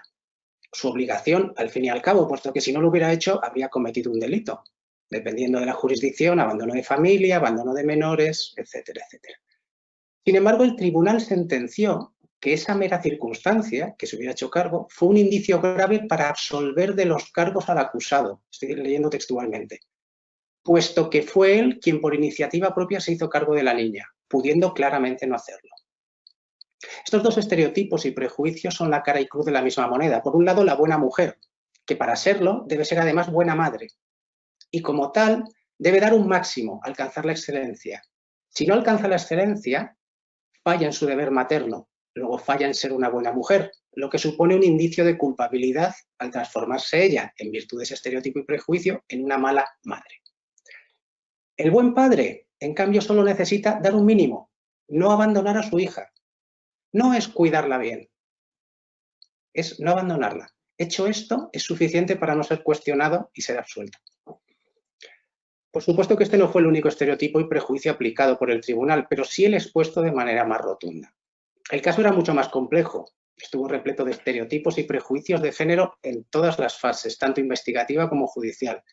Estereotipos y prejuicios que, como lluvia fina, fueron construyendo esas ideas de culpabilidad de la mujer y, por supuesto, la de inocencia del acusado. Y claro, la pregunta que hacía al inicio, que de una u otra manera vuelve, ¿no? ¿Por qué? ¿Por qué este impacto negativo de los estereotipos y prejuicios de género cuando cada vez conocemos más sobre ellos? Para entender este punto, creo imprescindible descender al origen.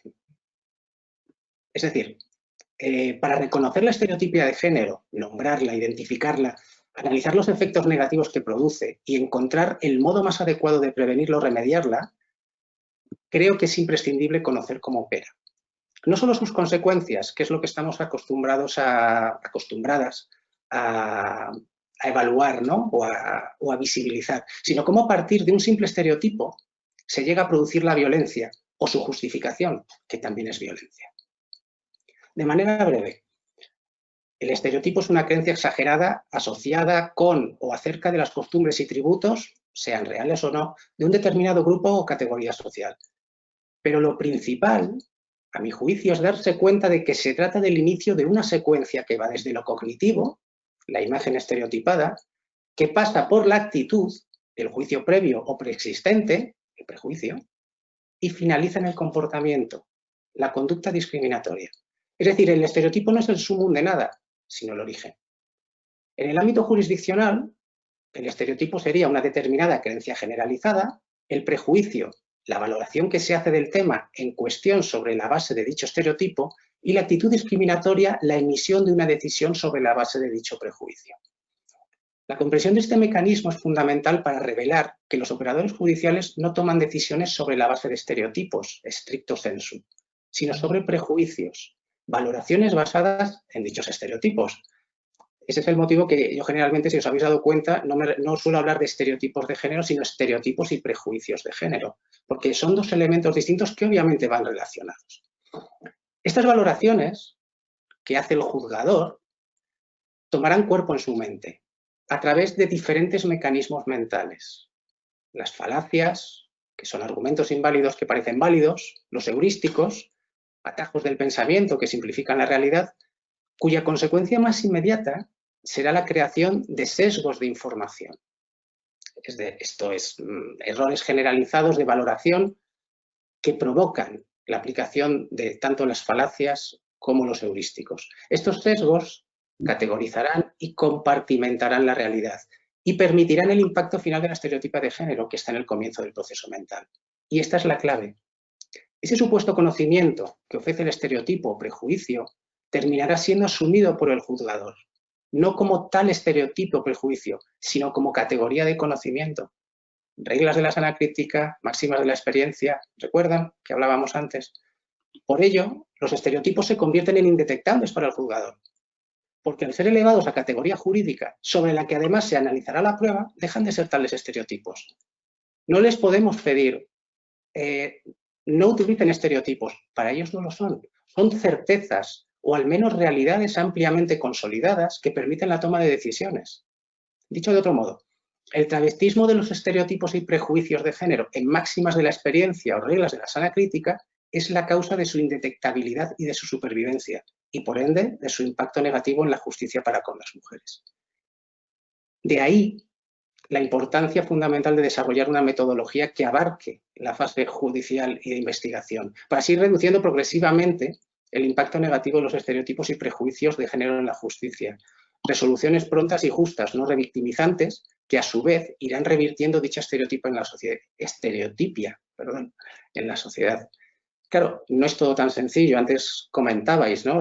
Aquí hacen su papel las confesiones religiosas, los medios de comunicación, etcétera, ¿no? Pero evidentemente el derecho y lo que queda reflejado en el derecho siempre es algo que se tiene en cuenta y que goza de la presunción de verosimilitud, ¿no? Y el primer paso, como ya habéis señalado antes en otras intervenciones, es la correcta identificación de esta estereotipia.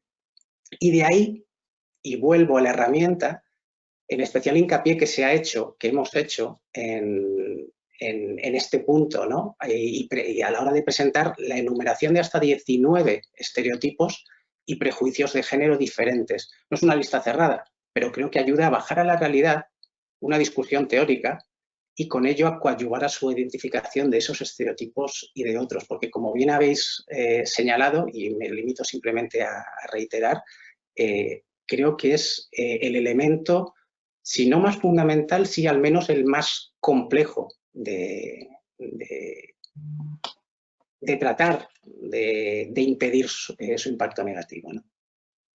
Muchísimas gracias, Arsenio. Muy claro el ejemplo. Yo creo que otro caso que es muy interesante también para comprender que los estereotipos de género no afectan solo a las mujeres, que también puede afectar a los varones, es el caso Forneroni y otros versus Argentina, un caso donde un padre se le quita la patria potestad de su hija por ser un hombre pobre, por ser un hombre soltero, por ser un hombre que a pesar de que quiere reconocer a la hija, la niña es dada en adopción a través de un procedimiento poco claro, pero todas las sentencias que justifican el procedimiento de adopción refieren el hecho de que este hombre es un hombre soltero y que no tiene un trabajo estable. Entonces ahí había una construcción estereotípica de quién debe ser el buen padre o la buena madre o qué era lo mejor para esa niña. Yo creo que comprender la complejidad de este tema y seguir estudiando en la complejidad de este tema nos dará mucho espacio. Bueno, tenemos muy poco tiempo, tenemos muchas preguntas. Yo voy a hacer para una última ronda preguntas para los tres y que ustedes puedan también cerrar algunos de los temas que han terminado aquí. Una de las preguntas tiene que ver con cuáles son los actos de violencia en la política que se pueden integrar además de las sanciones administrativas y políticas, ¿qué sanciones, perdón, para actos de violencia contra las mujeres en la política se pueden integrar, además de las administrativas y políticas electorales en su criterio? Otro tiene que ver si hubo criterios para incluir el enfoque de interseccionalidad en este documento. El otro, nos comentan que las estrategias de prevención a nivel provincial o estatal, por ejemplo en el caso de Argentina, es muy complejo cómo se puede aterrizar más en el ámbito local. Y por último nos comentan que Ecuador está llevando un caso de litigio estratégico para que se cumpla la paridad y que ahora el caso está en la Corte Constitucional. Entonces yo creo que son preguntas que tienen que ver más con cómo aterrizar, primero cómo aterrizar más el tema a nivel local, cómo fortalecer lo que se está haciendo a nivel constitucional, pero también creo que tendrían que ver algunas de estas con cómo ver, y lo planteaba Natalia, no solo la sanción de la violencia contra las mujeres en el ámbito de la política en el orden normativo penal, sino también verlo de otra manera. Entonces, bueno, los dejo, tenemos 2 minutos para cada una y para Arsenio también, para terminar con esto, y luego le doy el pase a mi compañera y colega Paula Narváez, no sin antes agradecerles a ustedes la participación y a todas las personas que nos están escuchando. Entonces les doy la palabra, Natalia, Rosa, Arsenio, y después les dejo con Paula. Bueno, muchas gracias. Muy interesantes las preguntas, difíciles de abordar en breve tiempo. Para eso diría que justamente uno de los puntos que me parece centrales para aterrizar este tema en los contextos locales, provinciales, estaduales y las características de cada país es empezar a desagregar de qué estamos hablando. Porque una es la violencia política que se da en ámbitos de participación social o comunitaria, otros en los cuerpos colegiados, otros a nivel partido político. Entonces creo que algunos elementos diría que son la existencia de mecanismos claros donde tramitar el caso, donde una denuncia no sea solamente la alternativa, la denuncia no sea solamente la fiscalía penal, que no te va a llevar probablemente a ningún resultado ni posibilidad de reparación en un tiempo apropiado. Entonces, lo que se está pensando, por lo menos estamos tratando de promover a nivel de discusiones acá en Argentina, tiene más que ver con generar cuerpos dentro de los diferentes ámbitos y también empezar a especializar la justicia electoral. Creo que para los ámbitos electorales ese es un espacio en el que hay que visibilizar el rol fundamental que tienen los jueces electorales, la justicia electoral en general, y la importancia de incorporar una perspectiva de género en la justicia electoral, que es todo otro tema. O sea, tenemos en Argentina una amplia composición mayoritaria de varones en la justicia electoral y resistencias para integrar los ámbitos vacantes con mujeres que están en el primer lugar de los concursos. O sea, que es otro tema, otra derivación, digamos, de lo mismo, pero que muestra también las interrelaciones entre la violencia y la discriminación y la desigualdad en general. Y respecto de interseccionalidades, por ahí es una pregunta más para quienes trabajaron en el documento, pero sí diría que es una preocupación que hay que tener muy presente porque la invisibilización de las personas trans y travestis, por ejemplo, de la contienda electoral es tan grande que cuando hicimos nuestro análisis, las candidatas travestis y trans no tenían tampoco tanta presencia en las redes sociales como para hacer ese monitoreo. Y en general están además discriminadas dentro de las propias estructuras partidarias, con lo cual difícilmente lleguen a permitirles ser parte de la contienda electoral. Entonces, mejorar todas las personas, nuestra mirada interseccional y nuestro compromiso con la diversidad en los términos más amplios, creo que es una deuda pendiente. Gracias, Natalia. Rosa.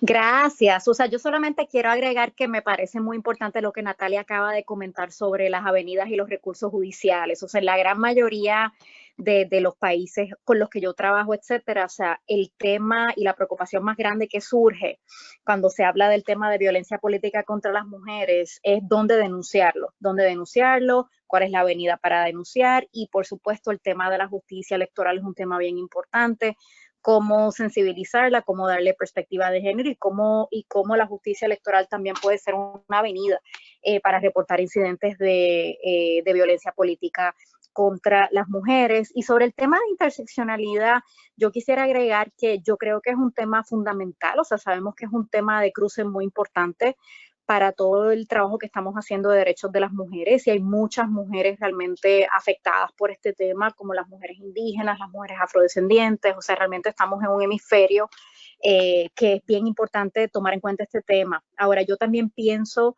que es muy importante desarrollar más estándares y contenido de cómo mejor reflejar la interseccionalidad a nivel de legislación, de políticas, de servicios, a nivel de administración de justicia. O sea, yo creo que tenemos mucho camino que recorrer ahí, y yo creo que es muy bueno que estamos trabajando con el tema de violencia política contra las mujeres precisamente para abrir espacios de participación para las mujeres en base, como quien dice, mujeres que históricamente han sido discriminadas en base a múltiples factores, para realmente estar en esos a realmente definir mejores estrategias de cómo abordar el tema de la interseccionalidad. Creo que es un concepto teórico muy importante. Todas usamos interseccionalidad. La Corte Interamericana está hablando de interseccionalidad. Los tribunales internacionales lo hacen, pero yo creo que todavía estamos aprendiendo de cómo hacerlo apropiadamente. Y yo creo que ahí hay mucho camino que recorrer, pero es bueno que el tema está en la mesa. O sea, yo creo que es súper bueno que ya es un tema que siempre lo conversamos y lo discutimos cuando estamos hablando de derechos de las mujeres y violencia contra las mujeres. Muchas gracias de nuevo por la invitación y gracias a todas y todos por la atención el día de hoy. Gracias, Rosa. Arsenio. Pues relativo a la interseccionalidad,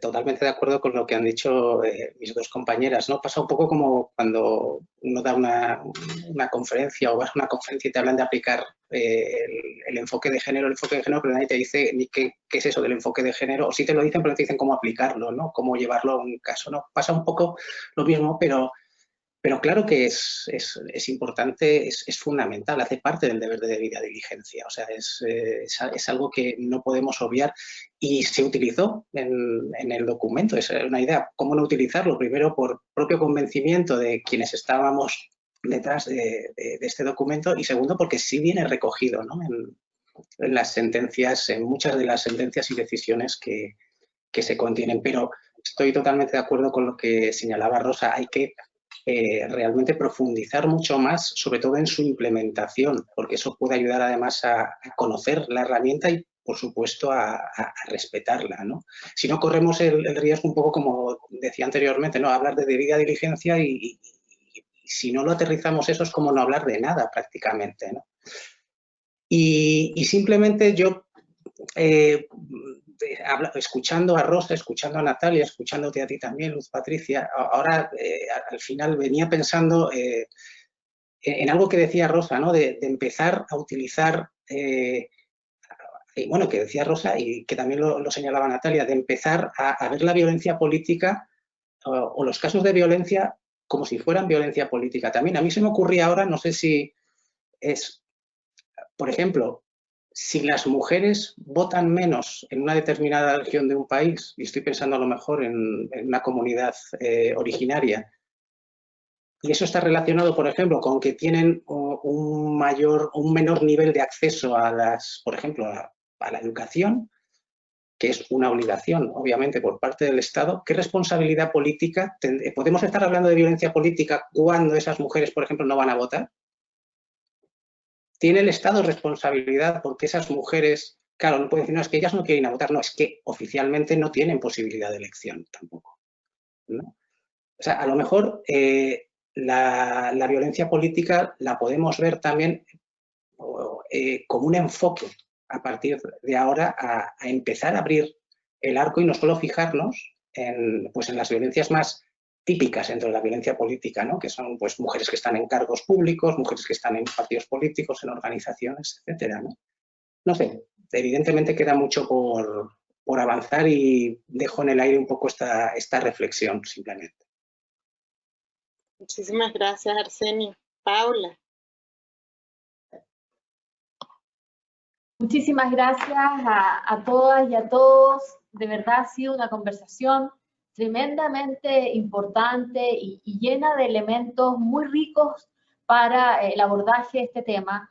Invitamos a todas las personas que nos están siguiendo a través de esta transmisión y también, por cierto, a través de nuestras redes sociales, a seguir profundizando en estas materias, a revisar este documento que ha elaborado Arsenio, que son los estándares de protección de derechos humanos de las mujeres, herramientas necesarias para la defensa de su participación política, porque de verdad es un esfuerzo, como aquí se ha analizado, muy significativo, que entrega mucha luz para quienes además, desde la acción colectiva, están llevando adelante casos y situaciones específicas de vulneración de los derechos políticos de las mujeres. Quisiera, por cierto, agradecer muy sinceramente tanto a Natalia, a Rosa, a Arsenio por su participación en este conversatorio y a Luz Patricia por su excelente moderación, por llevar adelante este conversatorio, por dirigirlo de una manera tan sustantiva con el conocimiento que ella tiene de estos temas. A mí me parece relevante por ahora cerrar y decirles que hay tres dimensiones fundamentales que han estado en la conversación hoy día. Por una parte es la participación política de las mujeres y sus condicionantes. Cómo en el sistema patriarcal en el que estamos y que nos rige, de alguna manera el acto de participar fuera, ¿no es cierto?, de lo que tradicionalmente es el orden establecido de las cosas, y en este caso participar de los asuntos públicos, tiene una sanción para muchas mujeres, como es la violencia contra las mujeres también en la política.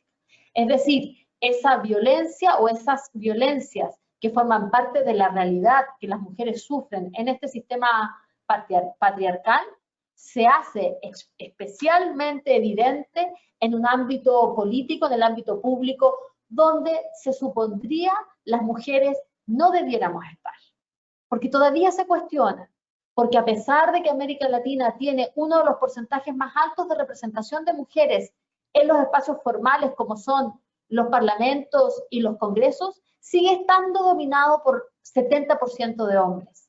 Estamos hablando de un 30% en promedio de mujeres en esos espacios, pero estamos hablando de un 70% de hombres. Estamos hablando de un 85% de participación de los hombres en los espacios de decisión a nivel local, por ejemplo. Y de otra desproporción de casos, ¿no es cierto?, en el mundo ejecutivo, a nivel de ministerios, donde también la presencia de los hombres sigue siendo mayoritaria. Esto evidentemente empobrece nuestra democracia, esto evidentemente impide el ejercicio de los derechos políticos de las mujeres, esto evidentemente empobrece las agendas políticas de los países. El empuje por la participación política de las mujeres tiene que ver con el desarrollo, tiene que ver con los derechos humanos y tiene que ver con el fortalecimiento de la democracia que por estos días sabemos está debilitada, está cuestionada, y por lo tanto creemos que el avanzar hacia un modelo, un enfoque de democracia paritaria, significa también fortalecimiento de estas democracias. Para eso, el abordaje de la violencia contra las mujeres en política es fundamental porque, como aquí se ha analizado, funciona como un inhibidor, porque no es un mensaje solo hacia esa mujer que vive la violencia en el ámbito político, sino que es un mensaje para todas las mujeres. Y por lo tanto, requiere de un abordaje decidido. Y como tercer elemento, porque dije primero el sistema patriarcal y los condicionantes de la participación política de las mujeres, dije segundo los distintos tipos de violencia, y digo tercero los instrumentos y las herramientas que tenemos para poder cambiar el estado de situación. Y una de esas herramientas, por cierto, están en el ámbito jurídico, están en el ordenamiento jurídico y por lo tanto en la necesidad de que esos ordenamientos jurídicos tengan una perspectiva de género para justamente poder lograr el acceso de las mujeres a la justicia. Seguimos adelante en este ciclo de conversatorios El 1 de septiembre, la próxima semana, tenemos el tercer y último conversatorio, porque hemos querido dividirlo por espacio, digamos, geográfico dentro de nuestra región de América Latina y el Caribe, y en esa oportunidad estarán, además de Arsenio y Luz Patricia, estará también Romina Siniewski, secretaria ejecutiva adjunta de la Corte Interamericana de Derechos Humanos, e Imelda Marrufo, de la Red de Mesa de Mujeres de Ciudad Juárez, México. Les pedimos que nos sigan acompañando en este ciclo de conversaciones, y los videos de este ciclo estarán disponibles en las redes sociales, tanto de SIM Mesegvi ONU Mujeres, en los próximos días. Recuerden seguirnos en redes sociales a través, ¿no es cierto?, de las cuentas de Twitter de Simoea, Mesegvi y ONU Mujeres.